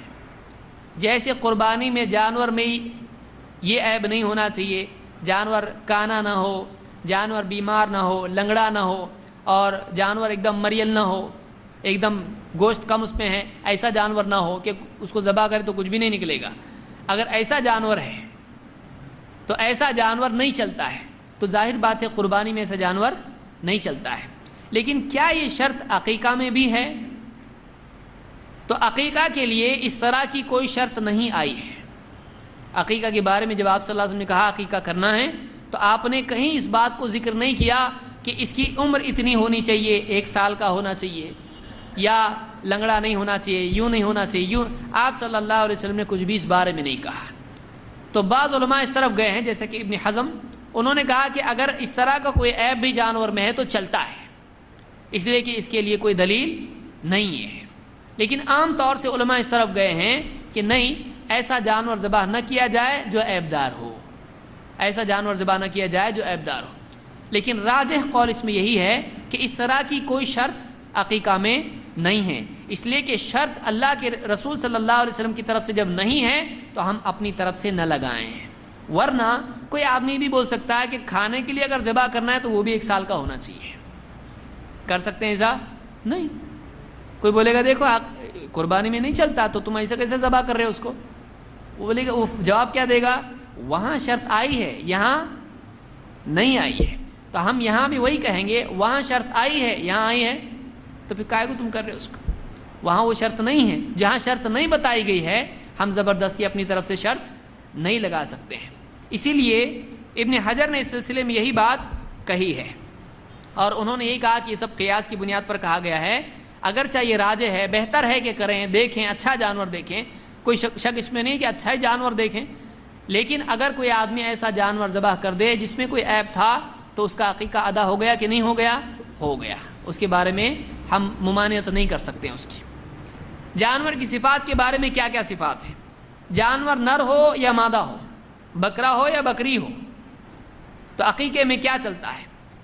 اللہ کے رسول صلی اللہ علیہ وسلم فرماتے ہیں عن الغلام شاتان وعن الجاریۃ شات، کہ لڑکے کی طرف سے 2 بکریاں، شات بکری کو کہتے ہیں، اور وعن الجاریۃ شات، اور لڑکی کی طرف سے 1 بکری۔ اور آپ نے یہاں یہ کہا کہ لا یضرکم اذکرانا کننا ام اناثا، کوئی پرابلم نہیں چاہے وہ نر ہوں یا مادہ ہو، یعنی بکری کی فیملی میں ہو، اب وہ نر ہو تو بھی چلے گا یا مادہ ہو تو بھی چلے گا، نر مادہ کا نہیں ہے۔ بولے بعض لوگ یہ کہتے ہیں لڑکا ہوا نا تو بکرا، لڑکی ہوئی تو بکری، یہ بہت بڑے فقیہ کا قول دکھتا ہے یہ۔ تو اسلام میں ایسا نہیں ہے، کچھ بھی بکرا ہو بکری ہو چلتا ہے۔ تو آپ صلی اللہ علیہ وسلم فرمایا کہ لا یضرکم اذکرانا کننا ام اناثا، چاہے وہ نر ہو یا مادہ ہو تم کو کوئی مسئلہ نہیں ہے، لا یضرکم، کوئی ضرر نہیں، کوئی حرج نہیں۔ اس کو امام احمد، ابو داؤد، ترمذی، نسائی، حاکم اور ابن حبان نے روایت کیا ہے، اور اسی طرح سے ترمذی کی ایک اور سند سے بھی روایت آئی ہے۔ جانوروں کے بارے میں یہ بھی صفت دیکھنا چاہیے کہ دونوں جانور برابر ہوں، یعنی ایک دم چھوٹا ایک دم بڑا، ایسا نہیں ہونا چاہیے، دونوں بھی کیا ہوں؟ سملر ہوں، دونوں بھی کیا ہوں؟ برابری کے ہونا چاہیے۔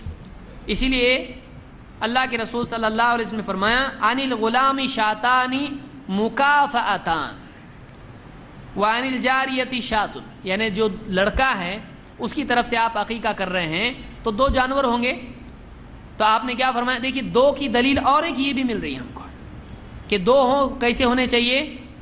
برابر ہونا چاہیے۔ اگر ایک ہی ہوتا تو برابر کا مسئلہ ہی نہیں ہے، لیکن آپ نے کیا کہا؟ لڑکے کی طرف سے 2 جانور ہونے چاہیے، اور وہ دونوں کیسے ہونے چاہیے؟ برابر ہونا چاہیے، یعنی دونوں کے جسمانی حیت کے اعتبار سے دونوں ایکول ہونا چاہیے۔ یہ سنن امام احمد نے اور اسی طرح سے امام ابو داؤد، نسائی، ابن ماجہ، ابن حبان وغیرہ نے روایت کیا ہے، اور طبرانی میں بھی یہ روایت موجود ہے، اور یہ صحیح روایت ہے۔ اور ایک اور روایت جو سنن ابی داؤد میں ہے اس میں مکافئتان کی تفسیر موجود ہے۔ اللہ کے نبی صلی اللہ علیہ وسلم نے فرمایا کہ شاتانی مثلانی، 2 بکریاں کیسی ہوں؟ مثلان، دونوں بھی سملر ہونا چاہیے، ایکول ہونا چاہیے، برابر ہونا چاہیے۔ تو یہ سنن ابی داؤد کی روایت ہے اور یہ صحیح روایت ہے۔ بعض علماء اس طرف گئے جیسا کہ میں نے پہلے ذکر کیا کہ عقیقہ قربانی کی طرح ہے، یعنی ضحایا کی طرح ہے، جو ہم عید الاضحیٰ میں ذبح کرتے ہیں تو عقیقہ بھی اسی طرح سے ہے۔ تو انہوں نے وہ ساری شرطیں عقیقہ پر قیاس کی ہیں اور اسی کے مطابق کہا ہے کہ یہ نہیں چلتا، یہ چلتا، یہ نہیں چلتا، یہ چلتا ہے۔ اور حصے وغیرہ وہ ساری تفصیل انہوں نے اس کے ساتھ جوڑ دی ہے. اسی لیے امام مالک کہتے ہیں العقیقۃ بمنزلۃ النسک والضحایا، کہتے ہیں کہ عقیقہ جو حج کی قربانی ہوتی ہے یا جو ضحایا ہوتا ہے، جیسے عید الاضحیٰ میں ہم یہاں کرتے ہیں، تو یہ اسی کی طرح ہے. اور کہتے ہیں کہ ولا یجوز فیہا عورا ولا عجفا ولا مکسورہ ولا مریضہ، اس میں یعنی ایک آنکھ والا یا اسی طرح سے لنگڑا یا اسی طرح سے سینگ ٹوٹی ہوئی یا بیمار بکری نہیں چلتی ہے. یہ کون کہتا ہے؟ امام مالک کہتے ہیں. اور یہ تحفۃ المودود میں ابن قیم نے اس کو ذکر کیا ہے، لیکن یہ امام مالک کا قول ہے. ابن حجر کہتے ہیں کہ واستدل باطلاق الشاة والشاتین علی انہ لا یشترط فی العقیقۃ ما یشترط فی الاضحیہ، یعنی کہتے ہیں علماء نے جو حدیث میں آیا ہے کہ اللہ کے نبی صلی اللہ علیہ وسلم نے کہا بکرے یا بکریاں، آپ نے بس اتنا ہی کہا عقیقے کے بارے میں، اس سے زیادہ ایڈیشنل کچھ بات نہیں کہی.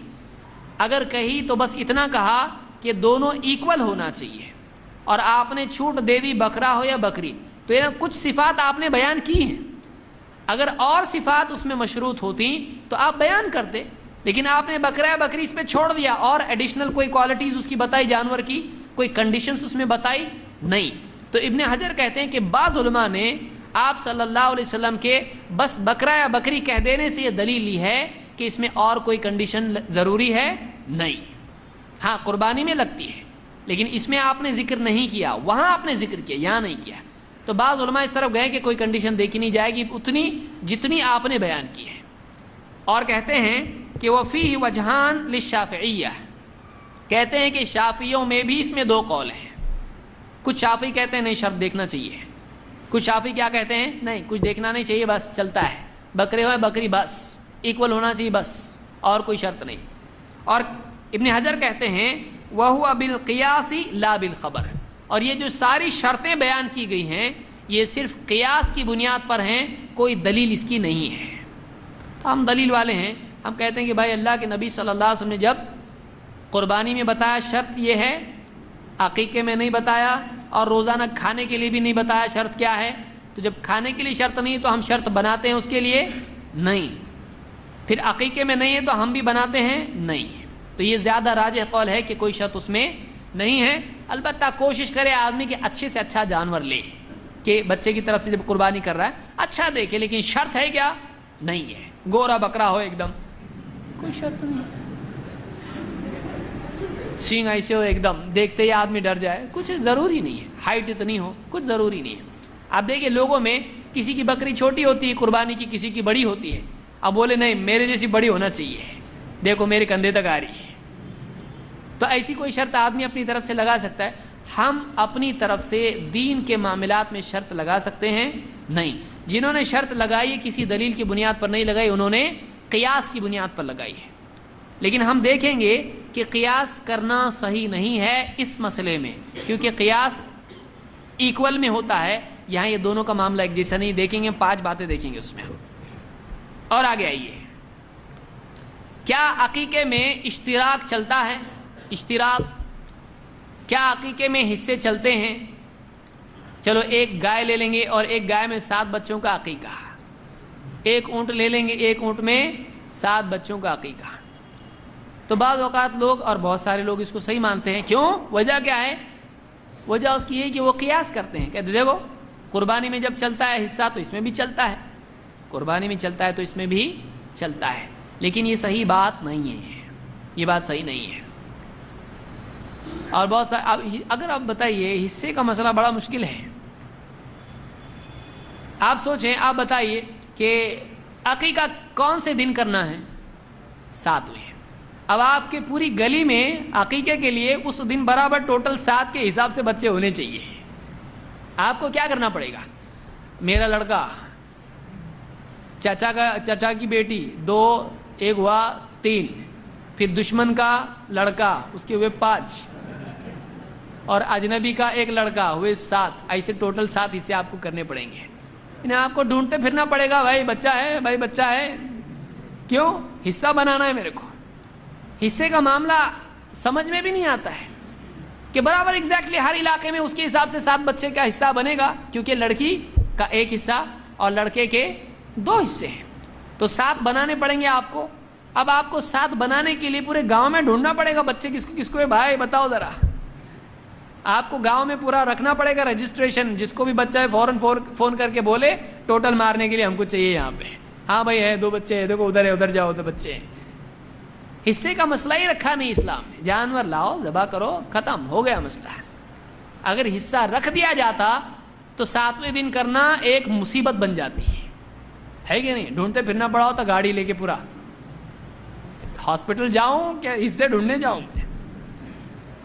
تو حصے کا معاملہ اسلام میں نہیں ہے، جنہوں نے حصے کا فتویٰ دیا ہے وہ قیاس کے اوپر، یعنی جو قربانی اس پر قیاس کیا انہوں نے اس کو، اسی لیے امام احمد نے اس کو قبول نہیں کیا ہے۔ 4 اماموں میں سے امام احمد کیا کہتے ہیں، ان سے پوچھا گیا کہ کیا حصے لے سکتے ہیں بڑے جانور میں، انہوں نے کہا لم اسمع فی ذلک بشیء، اس بارے میں کوئی دلیل میں نے آج تک سنی نہیں، یعنی اس کا عمل ہی نہیں۔ اور آپ ایک دلیل بتا دیں، اللہ کے نبی صلی اللہ علیہ وسلم اور صحابہ میں سے کسی نے حصے لیے ہوں عقیقہ میں، کوئی دلیل اس کی نہیں ہے۔ جنہوں نے کیا ہے وہ قیاس کی بنیاد پر کیا ہے۔ قیاس کس کو کہتے ہیں؟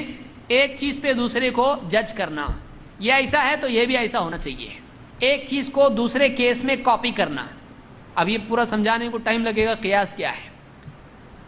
قیاس یہ ہے کہ ایک کیس کو دیکھنا اور بعد میں ایک دوسرا کیس اس جیسا آئے تو اس کا حکم اس پہ فٹ کرنا، تو اس کو قیاس کہتے ہیں۔ اس کو سمجھانے میں ٹائم لگے گا قیاس کس کو کہتے ہیں، اتنا یاد رکھیے، ایک جیسے کیس کو ایک اس سے جج کرنا، ایک رول سے جج کرنا۔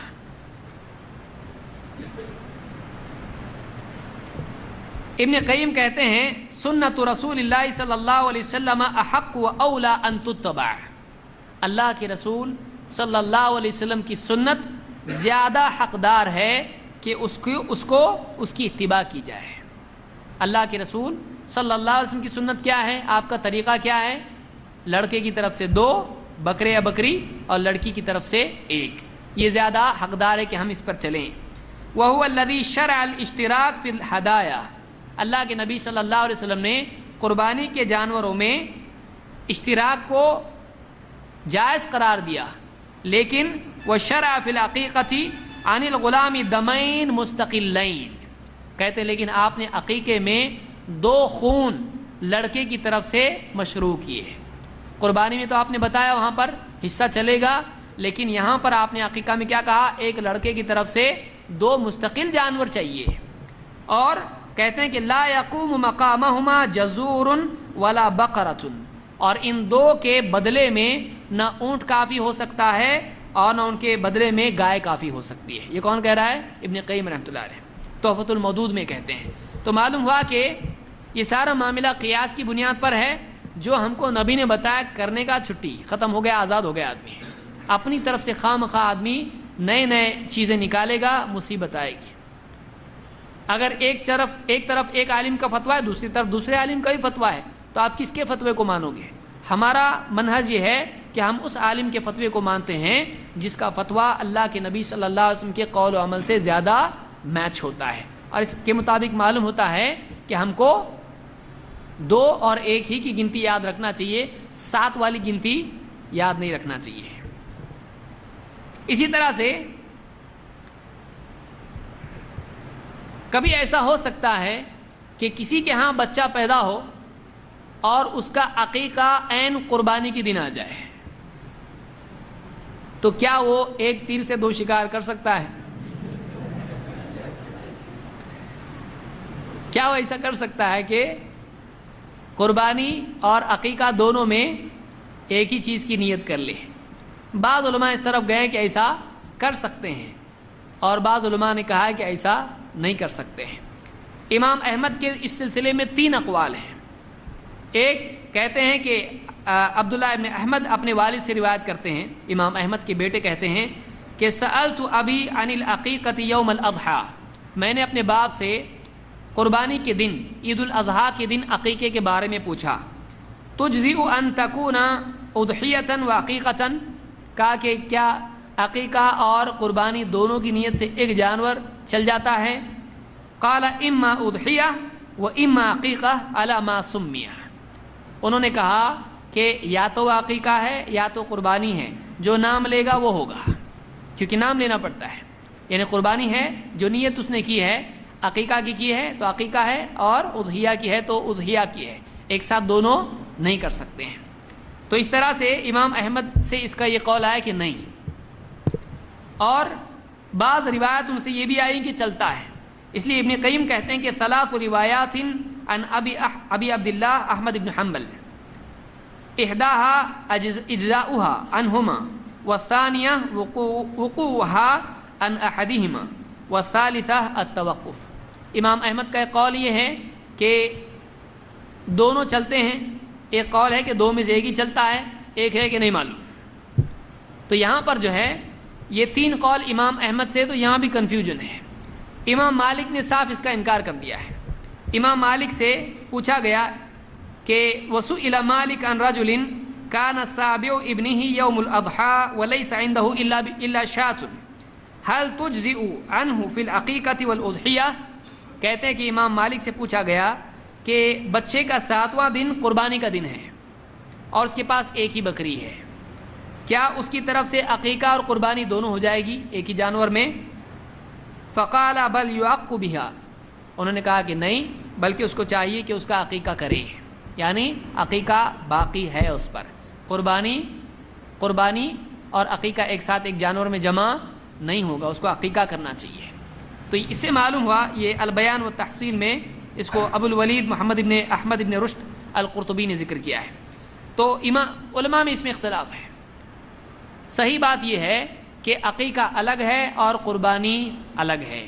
آپ بولیں گے کیا دلیل ہے کہ دونوں الگ ہیں؟ آئیے 5 باتیں کم سے کم دونوں کے الگ ہونے کی بتا سکتے ہیں، اور جب 2 کیس الگ ہو گئے تو ایک کو دوسرے پر قیاس کر سکتے ہیں؟ نہیں۔ مثال کے طور پر اگر کوئی صاحب کہیں کہ جس کا بھی سفید شرٹ ہے اس کو بلاؤ، تو ظاہر بات ہے بلانے والے کو کیا کرنا پڑے گا؟ ہر ایک کو دیکھنا پڑے گا، ہاں اس کا سفید شرٹ ہے، آ جاؤ اندر۔ اب وہ نام پوچھنا وغیرہ وغیرہ اس کو کوئی ضرورت نہیں ہے، وہ کنڈیشن دیکھے گا سفید شرٹ، اب وہ جس کا بھی سفید شرٹ ہوگا اس کو اندر بلائے گا۔ سمجھ میں آ رہا؟ قیاس اس کو کہتے ہیں کہ ایک حکم دیا گیا ہے، اس کنڈیشن میں جو بھی بیٹھ رہا ہے سب کو لو۔ لیکن اگر کوئی نیلا شرٹ پہن کے آ گیا تو اب بولے گا شرٹ تو ہے نا، سفید شرٹ، 2 باتیں تھی، سفید اور شرٹ، تو شرٹ ہے تو شرٹ والے کو لے سکتا ہے؟ نہیں، ساری شرطیں پوری ہونی چاہیے۔ سمجھ میں آ رہی؟ بہت آسان کر کے سمجھانے کی کوشش کر رہا ہوں، اصول الفقہ میں آتا ہے، کسی اور درس میں ہم اس کو تفصیل سے دیکھیں گے۔ تو کیا یہاں پر دونوں سیم ہیں یا الگ الگ ہیں؟ عقیقہ اور قربانی سیم ہیں یا الگ ہے؟ آئیے دیکھتے ہیں۔ پہلا فرق دونوں میں کیا ہے، عقیقے میں اور قربانی میں؟ عقیقہ زندگی میں ایک بار ہے یا ہر سال؟ عقیقہ زندگی میں ایک بار ہے، لیکن قربانی ہر سال ہے۔ تو دونوں کا معاملہ کیا ہے؟ الگ الگ ہے، کہ یہ ہر سال کیا جاتا ہے، قربانی ہر سال کی جاتی ہے، اور عقیقہ تو اگر دونوں سیم ہیں، عقیقہ کا حکم قربانی ہی کا ہے، تو آپ کو ہر سال کیا کرنا پڑے گا؟ عقیقہ، نانا کا عقیقہ، دادا کا عقیقہ، ہر سال آ رہا۔ اب لوگ کتنے عقیقہ کرتے ہیں؟ عقیقہ قربانی کی طرح ہے، تو ہر سال عقیقہ کرنا چاہیے، کیونکہ قربانی کیا ہے؟ ہر سال ہے۔ تو یہ فرق ہے کہ عقیقہ ایک بار ہے اور قربانی ہر سال ہے۔ نمبر 2، عقیقہ میں جانور کے سلسلے میں لڑکے اور لڑکی کا فرق آیا ہے۔ مرد اور عورت کا کیا ہے عقیقہ میں؟ فرق ہے۔ آپ نے کہا لڑکے کی طرف سے 2 جانور اور لڑکی کی طرف سے 1 جانور، لیکن اگر قربانی کا معاملہ ہے، ایک عورت قربانی کرنا چاہتی ہے تو کتنے جانور، اور آدمی کرنا چاہتا ہے تو ایک عورت ہے، مالدار ہے، اس کے پاس مال ہے، وہ قربانی کرنا چاہتی ہے، اس کو قربانی میں کتنے جانور ذبح کرنے پڑیں گے؟ 1، اس کے اوپر 1 ہی جانور کرنا ہے۔ لیکن عقیقے میں یہ فرق ہے کہ آدمی ہے تو اس کے اوپر 2 ہیں اور عورت ہے تو 1 ہے۔ قربانی میں ایسا نہیں کہ ارے آدمی ہیں، عقیقہ دونوں 1 ہیں تو 2 جانور قربانی کر، نہیں، بلکہ عقیقہ میں کیا ہے؟ 2 ہیں اور قربانی میں 1 ہے۔ مزید یہ کہ قربانی ایک آدمی اگر قربانی کرتا ہے تو گھر والوں کی طرف سے ادا ہوتی ہے کہ نہیں؟ ہو جاتی ہے، لیکن عقیقہ باپ کا ہوا، عقیقہ پوری فیملی کا ہو گیا، چلتا ہے ایسا؟ میرا عقیقہ ہو گیا، سب کا ہو گیا، یہاں تو جڑواں کا بھی ہے۔ تو اس طرح سے مطلب یہ فرق ہے۔ اسی طرح سے عقیقہ اور قربانی کا شرعی حکم، اس میں بھی فرق ہے۔ مثلا جو علماء قربانی کے واجب ہونے کے قائل ہیں، جیسے احناف، وہ کہتے ہیں قربانی کیا ہے، ہر سال واجب ہے، وہ عقیقہ کو واجب مانتے ہیں؟ نہیں، بولتے کیا تو بھی چلتا نہیں، کہ بلکہ بعض علماء تو ان میں مکروہ کے قائل ہیں۔ تو اس میں حکم کا ہی فرق ہے، ایک کمپلسری ایک کمپلسری نہیں ہے، تو دونوں کو ایک ایسا کر رہے ہیں، دونوں کو ایک جیسا کر سکتے ہیں؟ نہیں۔ اور بعض علماء عقیقہ کے واجب ہونے کے قائل ہیں اور قربانی کے واجب نہیں ہونے کے قائل ہیں، جیسے کہ اصحاب الحدیث۔ اور بعض اس میں بھی فرق ہے علماء میں۔ ابو بکر صدیق رضی اللہ عنہ سے آتا ہے کہ وہ نہیں کرتے تھے بعض اوقات قربانی، تو قربانی کمپلسری نہیں ہے اور عقیقہ کمپلسری، تو بعض علماء میں الٹا ہے، قربانی ان کے یہاں کمپلسری ہے اور عقیقہ کمپلسری نہیں ہے، تو دونوں کا حکم بھی الگ ہو رہا ہے ان کے پاس، تو دونوں کو سیم کیسا بول سکتے ہیں؟ نمبر 4، کچھ لوگوں کے لیے درس بڑا بھاری ہو رہا ہوگا، بہت آج علمی باتیں آ رہی ہیں، میں سوچ کے آیا تھا کچھ تو بھولا بھالا درس ہوگا ایک دم، لیکن کبھی ایسا بھی ہونا چاہیے۔ دیکھیے قرآن و سنت میں کتنا ہے، اور علم زندگی کے معاملات کے سلسلے میں، ابھی بچہ پیدا ہوا 7واں دن ہے، 7ویں دن سے شروع ہوئی کتاب ہماری، کتنا مواد ہمارے پاس ہے۔ 4، عقیقے کا وقت فوت ہو جانے کے بعد بھی وہ کیا جا سکتا ہے، لیکن قربانی کا، اب بتائیے، بعض علماء 3 دن کے قائل ہے قربانی کے بعد، یعنی عید الاضحیٰ کے بعد 3 دن کے، بعض علماء کہتے ہیں 2 دن تک کرتے، وہ فرق چھوڑ دیجئے۔ لیکن اگر سمجھ لیجئے ایام التشریق چلے گئے، عید کا دن گیا، پہلا دن گیا، دوسرا گیا، تیسرا چلا گیا، کوئی آدمی بولتا ابھی ایک بکرا آیا ہاتھ میں میرے، بکرا نے واقعی بکرا،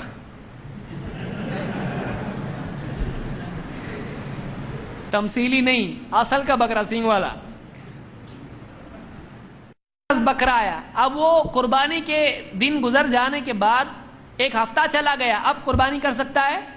نہیں، دن چلے گئے، لیکن عقیقہ کر سکتا ہے، فرق ہے، عقیقہ بعد میں بھی کر سکتا ہے، لیکن قربانی اس کے دن نکل جانے کے بعد وہ کوئی کرے تو ہوگی قربانی نہیں، لیکن عقیقہ کرے تو ہوگا عقیقہ، دونوں میں فرق ہے۔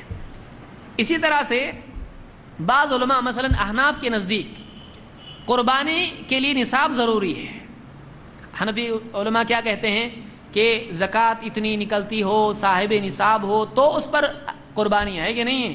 بہت سارے لوگ وہیں سے آئے نا، تو پہلے علماء یہی کہتے ہیں، حنفی علماء، کہ جو زکوٰۃ والا ہے وہ قربانی والا ہے، جس پہ زکوٰۃ نہیں ہے اس پہ قربانی بھی نہیں ہے، حنفی علماء یہ کہتے ہیں۔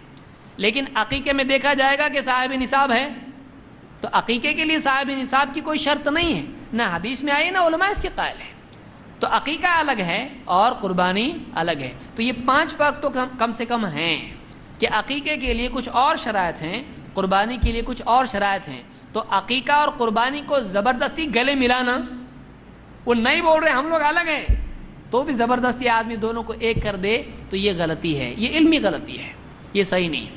اس لیے راجح قول اس میں یہی ہے کہ عقیقہ الگ ہے، قربانی الگ ہے، دونوں الگ الگ ہے۔ اس لیے عقیقے میں حصے چلیں گے، 3-4 بچے ایک ہی جانور میں کھپا دیے نہیں چلے گا۔ کچھ لوگ آتے ہیں بولتے میرے 4-5 بچے ہیں، ان کا عقیقہ نہیں ہوا ہے، سب کے لیے ایک بڑا جانور لے لو، سب کا عقیقہ ایک ہی اس میں۔ ابن قیم کہتے ہیں یہ صحیح نہیں ہے، اس لیے کہ اس کو آزاد کرنے کے لیے بچے کے لیے ایک مستقل اس کی طرف سے دم ضروری ہے، اس کی طرف سے ایک مستقل جانور ضروری ہے، حصے یعنی ان سب کی طرف سے ایک ایسا نہیں چلے گا، ہر ایک کے لیے مستقل ضروری ہے، تو حصے اس میں نہیں چلتے ہیں اور شروط وغیرہ اس طرح کی اس میں نہیں ہیں۔ اور آگے آئیے،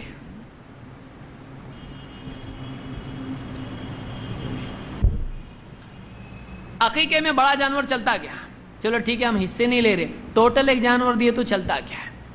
اس میں علماء میں خلاف ہے، کہ بعض علماء اس کے قائل ہیں کہ اگر ایک اونٹ یا ایک گائے ایک بچے کی طرف سے اگر عقیقے میں کریں قربان تو چلتا ہے، کہتے ہیں کہ بڑا ہے نا، 2 کے بدلے 1 کر دیا لیکن بڑا ہے، گوشت زیادہ نکلنے والا ہے۔ تو وہ کہتے ہیں کہ یعنی ایک جانور چل جاتا ہے، اور بعض اہل علم سے بھی یہ آتا ہے اور صحابی سے بھی یہ دلیل ہم کو ملتی ہے۔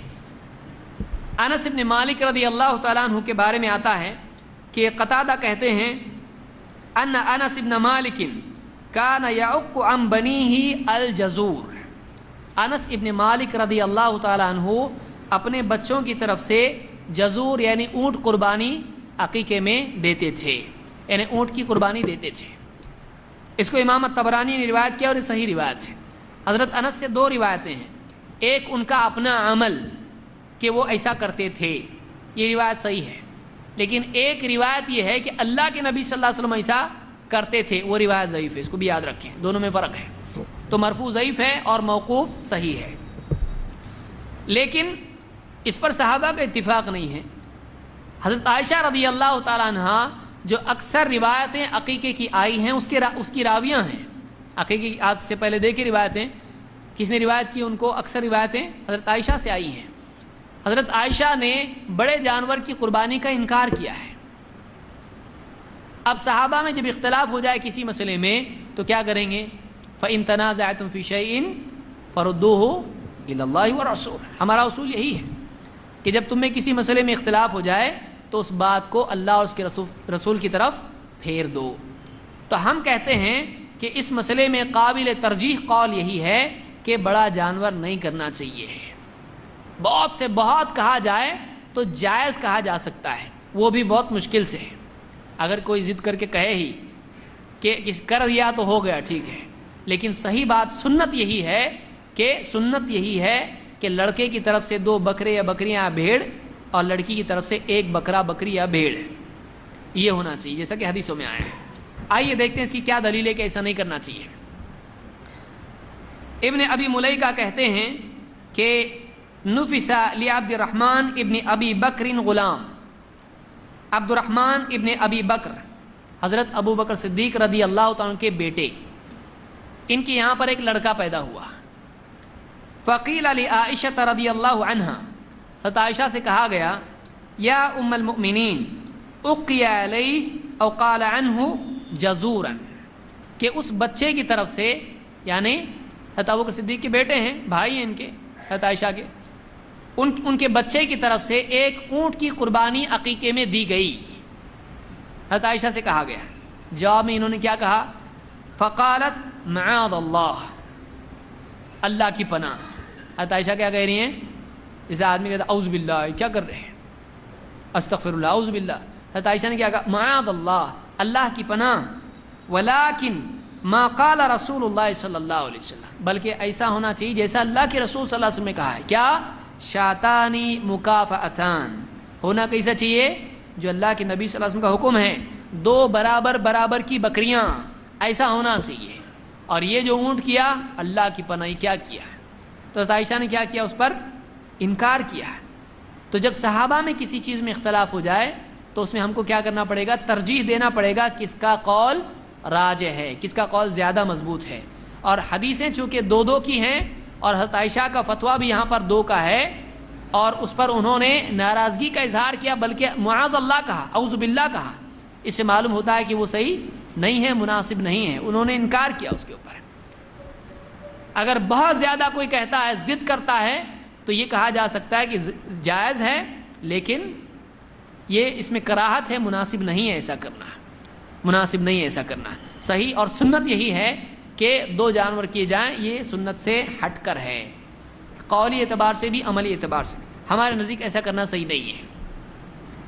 امام البیہقی نے اس روایت کو ذکر کیا اور اس کی سند حسن درجے کی ہے۔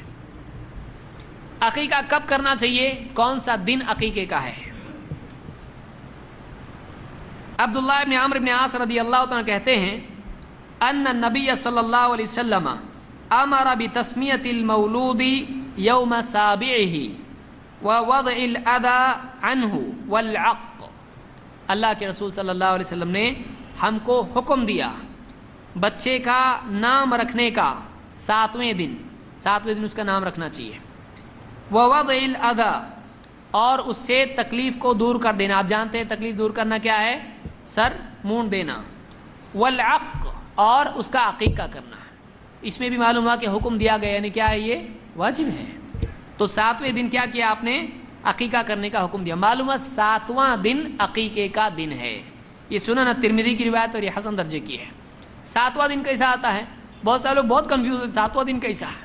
7واں دن کیسا ہے؟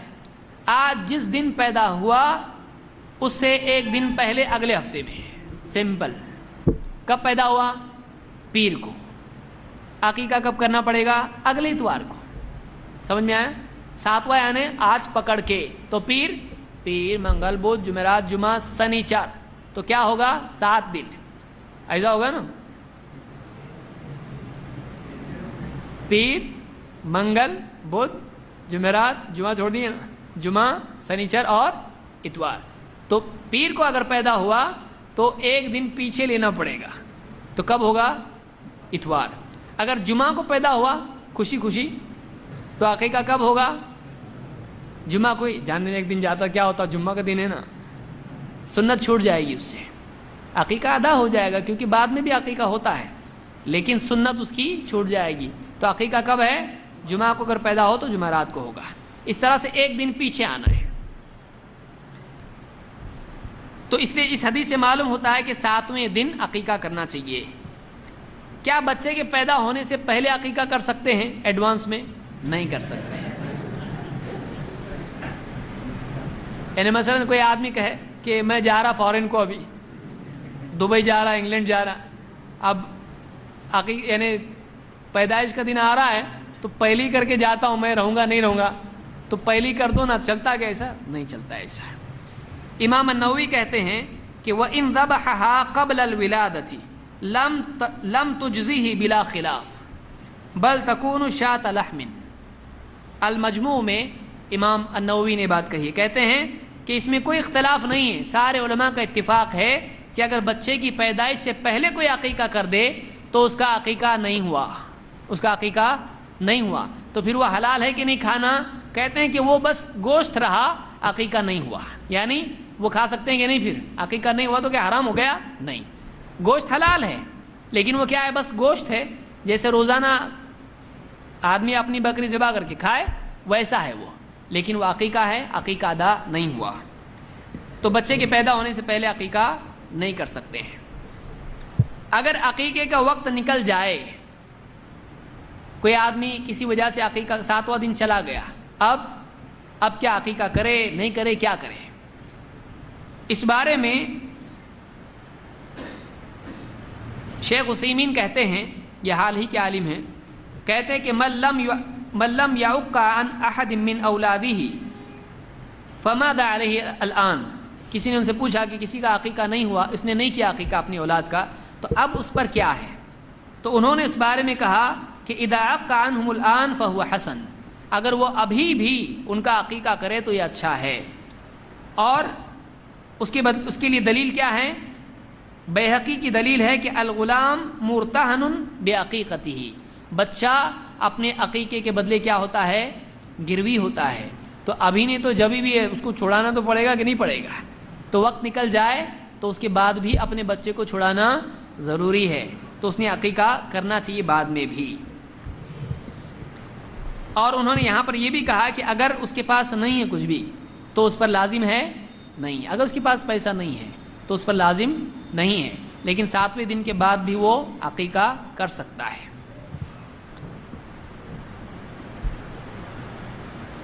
جس کا عقیقہ نہیں ہوا ہو، والدین کو معلوم نہیں تھا، وفات ہو گئی ان کی، اب یہ بچا، تو اب یہ اپنا عقیقہ کرے یا نہیں کرے، کیا کرے؟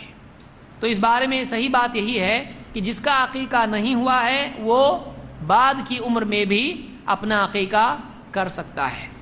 کوئی یہ کہے شادی سے پہلے کر سکتا بعد میں نہیں، ایسا کچھ بھی نہیں ہے. جب چاہے آدمی اپنا عقیقہ کر سکتا ہے. انس بن مالک رضی اللہ تعالیٰ فرماتے ہیں ان النبی صلی اللہ علیہ وسلم عق عن نفسه بعدما جاءته النبوہ.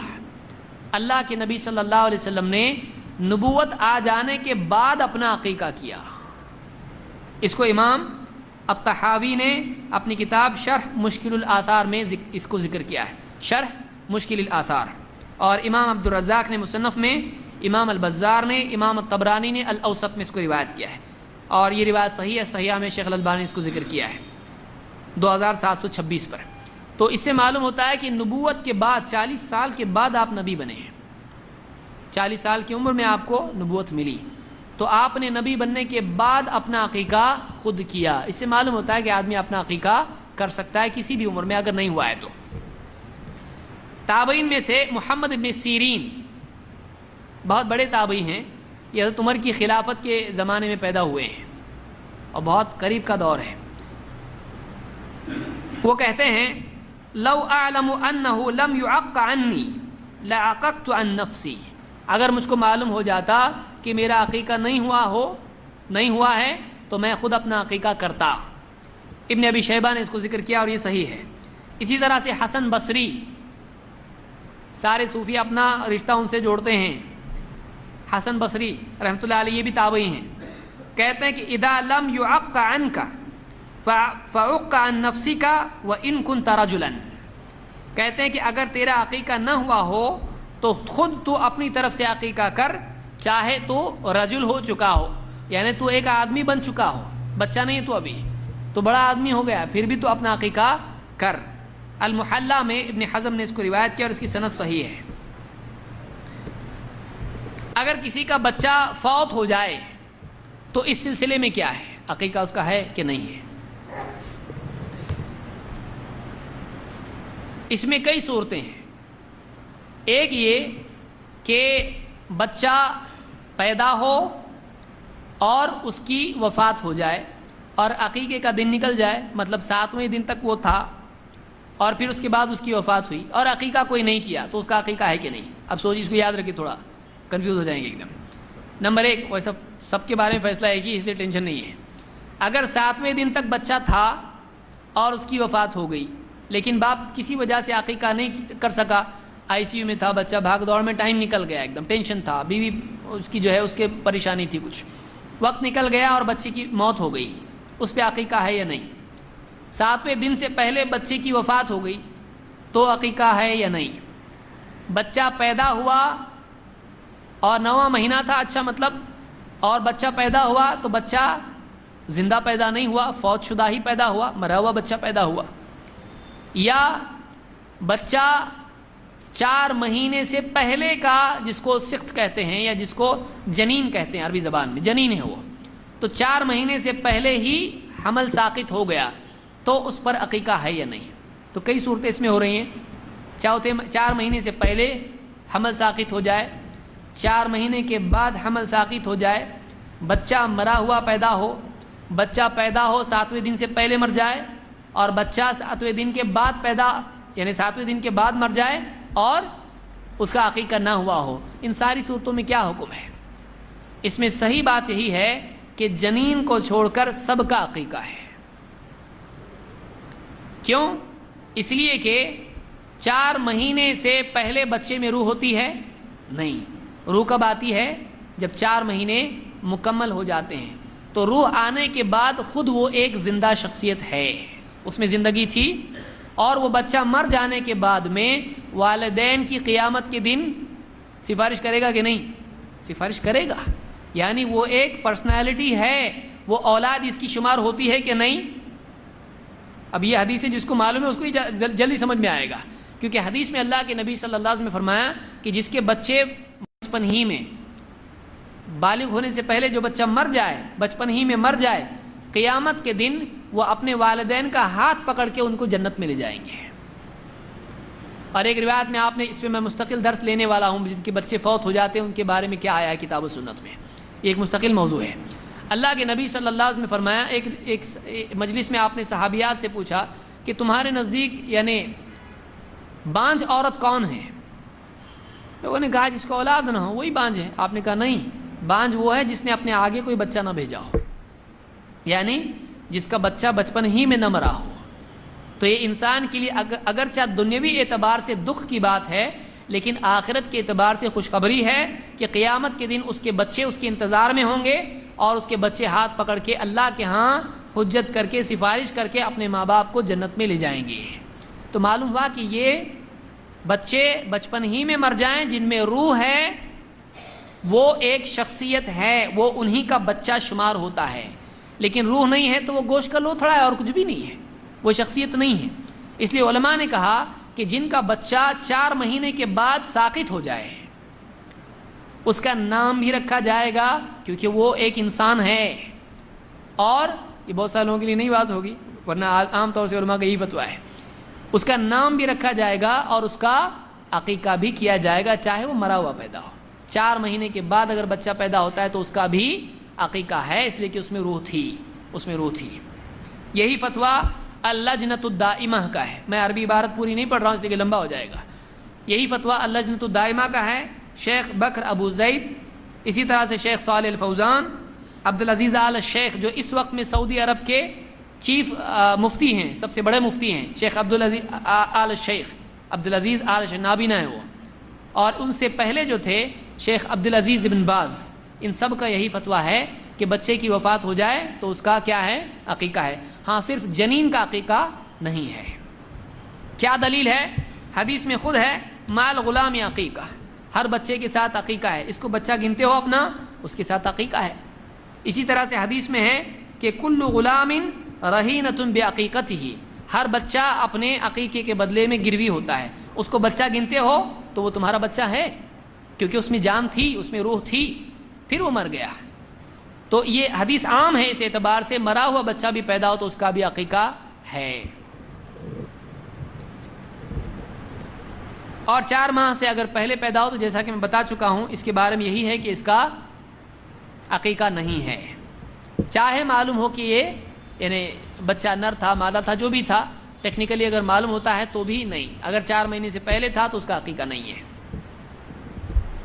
اسی طرح سے کچھ اور احکام ہیں کہ عقیقے میں ذبح کیسے کریں، اس کے کیا احکام ہیں، اور بچے کا سر پہلے مونڈیں یا عقیقہ پہلے کریں، کیا پہلے کرنا چاہیے۔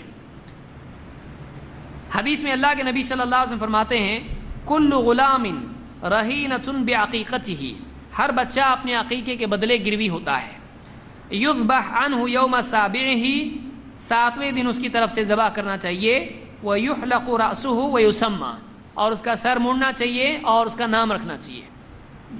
یہاں پر 3 باتیں آپ نے بیان کی، ذبح کرو اور سر مونڈو اور نام رکھو۔ عربی زبان کے قاعدے کے اعتبار سے اور میں ترتیب نہیں ہوتی ہے، کوئی چیز کہی جائے یہ اور یہ اور یہ، جیسے کوئی آپ سے کہے میں نے پانی پیا، میں نے کھانا کھایا اور میں نے جوتے اتارا، تو آپ اس سے یہ نہیں لے سکتے ہو کہ اس ترتیب سے اس نے کیا ہے، آگے پیچھے بھی ہو سکتا ہے، کیونکہ وہ لسٹ بتا رہا ہے میں نے کیا کیا کیا، یہ عربی کا قاعدہ ہے، اصول فقہ میں یہ دیکھا جاتا ہے۔ تو واو جو ہے یہ ترتیب کے لیے نہیں آتا ہے، اسی لیے بعض علماء نے کہا اس میں واو کے ساتھ آیا تو آگے پیچھے کچھ بھی چلتا ہے، چاہے آپ پہلے قربانی کریں یا چاہے بچے کا سر پہلے مونڈیں، سب چلتا ہے۔ لیکن یہ احمد اور ابو داؤد، نسائی، ابن ماجہ اور حاکم کی روایت ہے اور صحیح روایت ہے، لیکن ایک اور روایت ہے جس میں ترتیب آئی ہے، اسی لیے ابن حجر کہتے ہیں کہ وَاسْتُدِلَّ بِقَوْلِهِ يُذْبَحُ وَيُحْلَقُ وَيُسَمَّى، یہ جو حدیث میں آیا ہے کہ ذبح کیا جائے اور سر مونڈا جائے اور نام رکھا جائے بچے کا، اس میں واو آیا ہے جو اور کے لیے آتا ہے، پھر کے لیے نہیں آتا ہے، پھر یہ کر تو پھر ہوتا ہے وہ ترتیب، یہ کر اور یہ کر اور یہ کر، تو اس میں ترتیب نہیں ہوتی ہے۔ تو اس لیے کہتے ہیں کہ اس سے بعض علماء نے دلیل لی علی انہ لا یشترط الترتیب فی ذلک، کہتے ہیں کہ اس میں کوئی ترتیب نہیں ہے، آگے پیچھے کچھ بھی کر سکتے ہیں، لیکن کہتے ہیں کہ وقد وقع فی روایت لأبی الشیخ فی حدیث سمرہ یذبح یوم سابعہ ثم یحلق، کہتے ہیں ابو الشیخ، یہ بڑے عالم گزرے، ان کی کتاب مشہور العظمہ اور بھی کتابیں ہیں، کہتے ہیں ابو الشیخ کی روایت میں ہے کہ 7ویں دن ذبح کیا جائے پھر اس کا بچے کا سر مونڈا جائے، 7ویں دن ذبح کیا جائے اور پھر اس کا سر مونڈا جائے، تو معلوم ہوتا ہے کہ پہلے سر یعنی پہلے ذبح کیا جائے اور پھر سر مونڈا جائے۔ یہ فتح الباری میں انہوں نے ذکر کیا ہے۔ ذبح کرتے ہو کیا کہے، قربانی جب کر رہا ہے آدمی تو اس وقت میں کیا کہے، ایک روایت جس کو حضرت عائشہ نے ذکر کیا ہے اور ابن ابی الدنیا نے اپنی کتاب النفقۃ علی العیال، النفقہ علی العیال، اس کتاب میں انہوں نے ذکر کیا ہے، اس میں اللہ کے رسول صلی اللہ علیہ وسلم نے فرمایا اذبحوا علی اسمہ وقولوا، اللہ کا نام لے کے ذبح کرو اور کہو بسم اللہ اللہم منک و الیک. بسم اللہ تو کہتے ہی ہم لوگ، اللہم منک و الیک، اے اللہ تیری ہی طرف سے یہ ہے نعمت بچے کی یا یہ جانور ذبح کرنے کے لیے، اے اللہ تیری ہی طرف سے ہے، وہ الیک اور تیری ہی طرف ہم یہ پہنچا رہے ہیں، یعنی تیرے لیے ہے. ہذہ عقیقۃ فلان، یہ عقیقہ ہے فلاں کا. فلان مطلب نام نہیں، وہ فلان کا مطلب ہوتا ہے سو اینڈ سو کا. تو وہاں پر کیا ہے، کسی کے بچے کا نام احمد ہے تو کہے گا ہذہ عقیقۃ احمد. تو یہ اللہم منک و الیک، اے اللہ تیری طرف سے ہی ہے اور تیرے لیے ہے، اور یہ فلاں کا عقیقہ ہے، اسی لیے جس بچے کا نام ہے عقیقہ اس کا نام لے کے عقیقہ کرے گا. تو یہ النفقہ علی العیال میں ابن ابی دنیا نے اس کو ذکر کیا ہے. بیہقی میں اسی طرح کی ایک اور روایت ہے اور جس کو امام نووی نے حسن کہا ہے. اس میں اس طرح سے الفاظ ہیں وقولوا بسم اللہ واللہ اکبر. بسم اللہ واللہ اکبر، یہ اللہ اکبر کی زیادتی یہاں پر. بسم اللہ واللہ اکبر اللہم لک و الیک، اے اللہ یہ تیرے ہی لیے ہیں اور تیری ہی طرف ہے، تیری خاطر ہم کر رہے ہیں. ہذہ عقیقۃ فلان، یہ فلاں بچے کا عقیقہ ہے، یہ بچے کا نام لے کے بولنا پڑے گا، اس کا عقیقہ ہے. یہ امام البیہقی نے اس کو اپنی کتاب السنن الکبریٰ میں ذکر کیا ہے اور المجموع میں امام النووی نے اس کو حسن کہا ہے. اس میں اور کچھ چیزیں ہیں کہ بعض علماء اس طرف گئے ہیں کہ جو جانور ہوتا ہے اس کی ہڈیوں کے جوڑ کے علاوہ بیچ میں سے ہڈی توڑنا نہیں چاہیے. اس سلسلے میں ایک حدیث بیان کی جاتی ہے کہ محمد ابن علی ابن حسین ابن علی ابن ابی طالب، ان کی روایت سے کہتے ہیں ان نبی صلی اللہ علیہ وسلم قال فی العقیقۃ، آپ صلی اللہ علیہ وسلم نے عقیقے کے بارے میں کہا التی عقتھا فاطمۃ عن الحسن والحسین، جو حضرت فاطمہ نے حسن و حسین کی طرف سے عقیقہ کیا تھا. ان تبعثوا الی القابلۃ منها برجل وَكُلُوا وَأَطْعِمُوا، کہ اس کی ایک رجل پایا بھیجو اگلے دن اور خود بھی کھاؤ اور دوسروں کو بھی کھلاؤ، اس کا گوشت خود بھی کھاؤ اور دوسروں کو بھی کھلاؤ. وَلَا تَكْسِرُوا مِنْهَا عَظْمًا، اور اس کی ہڈی توڑو مت، اس کی ہڈی توڑو مت. امام ابو داؤد نے المراسل میں اس کو ذکر کیا ہے اور یہ جو حدیث ہے سند کے اعتبار سے ضعیف ہے، اس لیے اس سے دلیل لے لی جا سکتی ہے نہیں. حدیث اگر صحیح ہو تو دلیل لیں گے، لیکن ضعیف حدیث سے دلیل لے سکتے ہیں نہیں. تو بعض علماء اس طرف گئے اس حدیث کی وجہ سے کہ بیچ میں سے ہڈی توڑنا نہیں چاہیے، بلکہ کیا ہے جانور کو ذبح کرتے وقت میں اس کے پورے ہڈیوں کے جوڑ پہ سے اس کو کاٹنا چاہیے، بیچ میں سے جو توڑتے ہیں ہڈی اس کے ٹکڑے نہیں کرنا چاہیے. لیکن یہ بات صحیح نہیں ہے اور سلف میں سے اس کے قائل اگرچہ ہیں. مثال کے طور پر عطا کہتے ہیں، عطا ابن ابی رواح کہتے ہیں کہ تقطع جدولا ولا یکسر لها عظم، کہتے ہیں جوائنٹس پہ سے اس کو کاٹا جائے گوشت کو اور الگ الگ کیا جائے، لیکن اس کی ہڈیوں کو توڑا نہیں جائے. یہ بیہقی میں قول ہے. لیکن الزہری جو کہ وہ بھی تابعی ہیں، تابعی یہ بھی تابعی وہ بھی، امام الزہری کہتے ہیں کہ تکسر عظامها ورأسها، کہ اس کی ہڈیاں، اس کی کھوپڑی جانور کی یہ سب کی سب کیا کی جائے، یہ توڑی جائے، اس کو توڑنے میں ہڈیوں کی کوئی پرابلم نہیں ہے. ولا یمس الصبی بشیء من دمها، اور وہ جو خون ہے جانور کے ذبح کرنے کا بچے کے سر پر اس کو ہرگز نہ لگایا جائے.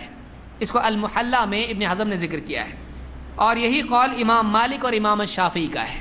یہ الاستذکار میں ابن عبد البر نے اس کو ذکر کیا ہے. امام مالک اور امام شافعی بھی کہتے ہیں کہ ہڈی توڑ سکتے ہیں اور خون سر پہ لگانا نہیں چاہیے بچے کے. تو ہڈی توڑنے کی ممانعت کے بارے میں کوئی دلیل ہے نہیں، اور علماء میں تابعین میں اس میں اختلاف ہے. ہم کہتے ہیں جب وہ چیز دلیل سے منع ثابت نہ ہو تو زبردستی کسی چیز کو شریعت میں منع قرار دیا جا سکتا ہے نہیں. ایک بات علماء نے یہ بھی کہی کہ ہڈی توڑیں گے اس کا فائدہ کیسا ہوگا، ہڈی جب توڑیں گے تبھی تو اس کا گودا استعمال کیا جا سکتا ہے. تو گوشت کا پورا نفع ہڈی کے توڑنے میں ہے. اور امام مالک کہتے ہیں کہ جاہلیت میں لوگ ایسا کرتے تھے کہ ہڈی کو توڑتے نہیں تھے، ہڈی کے ٹکڑے نہیں کرتے تھے. تو جاہلیت کی مخالفت آج کرنا کیا ہے، ضروری ہے. تو ہڈی کو توڑا جائے گا جان بوجھ کے جانور کی. کیا بچے کے سر پر خون لگایا جا سکتا ہے؟ آپ اس سے پہلے دیکھ چکے ہیں. اللہ کے نبی صلی اللہ علیہ وسلم فرماتے ہیں یعق عن الغلام ولا یمس رأسہ بدم. بچے کا عقیقہ کیا جائے لیکن وہ جو ذبح کا خون ہے بچے کے سر پہ نہ لگایا جائے. ابن ماجہ کی روایت اور صحیح ہے. پھر کیا کیا جائے؟ اس کے بدلے میں اسلام نے ایک دوسرا عمل بتایا ہے. ابو بریدہ کہتے ہیں کننا فی الجاہلیۃ اذا ولد لاحدنا غلام ذبح شاۃ ولطخ رأسہ بدمها. جاہلیت میں ہم ایسا کرتے تھے کہ ہمارے ہاں اگر بچہ پیدا ہوتا تو ہم اس کی طرف سے ایک بکری ذبح کرتے اور اس کا خون بچے کے سر پر لگاتے. بکری ذبح کرتے اور اس کا خون بچے کے سر پہ لگاتے. فلما جاء اللہ بالاسلام، لیکن پھر جب اللہ نے ہم کو اسلام دیا، کننا نذبح شاۃ، ہم پھر بکری ذبح کرتے، ونحلق رأسہ، اور بچے کا سر مونڈتے، ونلطخہ بزعفران، اور بچے کے سر پر خون لگانے کی بجائے زعفران لگاتے تھے. زعفران آپ کو معلوم ہے پیلے رنگ کا ہوتا ہے زعفران. بہت سارے لوگ اس کو مٹھائیوں میں ڈالتے ہیں، شیر خورمے میں بہت سارے لوگ ڈالتے ہیں. تو زعفران جو ہے اس کو گیلا کر کے خون کی جگہ پیلے رنگ کا سرخی مائل وہ ہوتا ہے، اس کو زعفران بولتے ہیں. خوشبو ہوتی ہے. اکثر تو نقلی ملتا ہے، بہت کم اصلی ملتا ہے. تو زعفران جو ہے اصلی و نقلی جو ہی ہے، زعفران نام تو بیچارے گا. تو بچے کے سر پہ کیا کیا جائے؟ زعفران لگایا جائے. وہ اس جاہلیت کی رسم کا خلاف ہے کہ ہم خون نہیں لگاتے، ہم کیا لگاتے ہیں؟ خوشبودار زعفران لگاتے ہیں. یہ سنن ابی داؤد کی روایت ہے اور صحیح روایت ہے. اسی طرح سے حضرت عائشہ کی روایت ابن حبان کی، فرماتی ہیں کانوا فی الجاہلیت اذا عقوا عن الصبی، جاہلیت میں جب لوگ اپنے بچے کی طرف سے عقیقہ کرتے تھے، خضبوا قطنة بدم العقیقہ، ایک ٹکڑا روئی کا لیتے تھے یا سوت کا لیتے تھے، ایک کپڑا لیتے تھے، اس کو خون میں بھگوتے، اور فإذا حلقوا رأس الصبی، جب بچے کا سر مونڈتے، وضعوها على رأسه، وہ کپڑا خون میں بھیگا ہوا اس کے سر پر رکھتے. فقال النبی صلی اللہ علیہ وسلم اجعلوا مکان الدم خلوقا، آپ نے کہا خون کی جگہ تم کیا کرو؟ خون کی جگہ خوشبو اختیار کرو، خون کی بجائے زعفران تم سر پہ لگاؤ. تو ابن حبان کی روایت اور صحیح روایت ہے. اسی طرح سے عقیقہ کی دعوت دے سکتے کہ نہیں، یا گوشت بانٹنا چاہیے؟ عقیقہ کے لیے دعوت دی جا سکتی ہے، اور عقیقے کے دن خاص طور سے بچے کے لیے مہمانوں کو چاہیے کہ وہ دعا کریں. یہ بھی ادب اسلام میں ہے. معاویہ ابن قرہ کہتے ہیں، یہ تابعی ہیں، کہتے لما ولد لی ایاس، جب میرے ہاں ایاس پیدا ہوا ان کا بیٹا، دعوت نفرا من اصحاب النبی صلی اللہ علیہ وسلم، میں نے اللہ کے نبی صلی اللہ علیہ وسلم کے بعد صحابہ کو دعوت پر بلایا. فاطعمتهم فدعوا، میں نے ان کو کھانا بنا کے کھلایا تو انہوں نے دعا کی. فقلت انکم قد دعوتم، میں نے کہا کہ آپ لوگوں نے تو دعا کی ہے. فبارک اللہ لکم فیما دعوتم، اللہ تعالیٰ تمہاری دعاؤں میں برکت ڈالے. وانی ان ادعو بدعاء فامنوا، اب اگر میں کچھ دعا کروں تو آپ میری دعا پر آمین کہنا. کیا کہا؟ آپ تو دعا اپنی اپنی کرے جو کرنے کا تھا آپ کو، میرے کو کچھ دعا کرنے کی بھی میرے بچے کے لیے، تو اب میں اگر دعا کروں اپنے بچے کے لیے تو آپ اس پہ آمین ضرور کہو. اور کہتے ہیں کہ فدعوت له بدعاء کثیر، میں نے بہت دعا کی اپنے بچے کے لیے، فی دینہ وعقلہ وکذا، اپنے بچے کے دین کے لیے، اپنے بچے کی عقل کے لیے دعا کی، اور بھی دعائیں کی. دیکھیے وہ عقل کے لیے بھی دعا کرتے تھے، اور سب سے پہلے کس چیز کے لیے کرتے تھے؟ دین کے لیے. ان کے نزدیک دین سب سے قیمتی تھا. یہاں تو کیا ہے، لمبی عمر ملے تیرے کو، بہت تیرے پاس جو ہے مرسڈیز آئے، 4-5 بنگلے ہو، ایک ہم کو بھی دے. دنیا ہی دنیا رہتی ہے. تو فی دین ہی و عقل ہی وکذا، دین عقل میں کے سلسلے میں انہوں نے دعا کی اور انہوں نے اس پر آمین کی. کہتے ہیں کہ فإنی لأتعرف فیہ دعاء یومئذ، کہتے ہیں میں سمجھتا ہوں اس دن دعا کی بہت اہمیت ہوتی ہے. یعنی کب؟ عقیقہ کے دن. اور علماء نے کہا کہ بعض اوقات ایسے مواقع پر اگر کوئی آدمی اتفاقی طور پر کہے کہ میں دعا کرتا ہوں ذرا تم لوگ آمین بولو، تو ایسے طور پر اجتماعی دعا کی جا سکتی ہے. کیونکہ صحابہ نے اپنے طور سے کیا تھا نہیں، انہوں نے اپنی اپنی دعائیں کی، بچے کو دعا دی اللہ تعالیٰ اس کو برکت دے، اللہ ایسا کرے، اللہ ایسا کرے. تو جو عقیقے کی دعوت میں جائے اس کو چاہیے کہ وہ اس بچے کے لیے کیا کرے؟ دعا دے. سمجھنے کی بات ہے، کھارا پیرا دعا نہیں دے رہا اس کو، بچے کو، تو اس کے لیے دعا دینا چاہیے. اور کبھی کبھار کوئی آدمی اگر ایسا کسی سے کہے کہ میری فلاں دعا ہے آپ آمین کہو، تو اس میں کوئی حرج نہیں ہے، ایسے طور پر اجتماعی دعا کی، لیکن اس کو عادت نہیں بنانا چاہیے. یہ الادب المفرد میں روایت موجود ہے اور یہ روایت صحیح ہے سند کے اعتبار سے. تو یہ بعض احکام تھے عقیقے کے، اور بھی کچھ احکام باقی رہ سکتے ہیں تو مزید علماء سے آپ لوگ پوچھ سکتے ہیں، لیکن یہ احکام عقیقے کے ہیں. اور آپ سمجھ سکتے ہیں، آپ دیکھیے ہمارا دین کتنا وسیع ہے کہ ہر چیز کے سلسلے میں ہمارے ہاں پر رہبری موجود ہے. اللہ تعالی ہم کو دین سیکھنے کی اور اس پر عمل کرنے کی توفیق عطا فرمائے.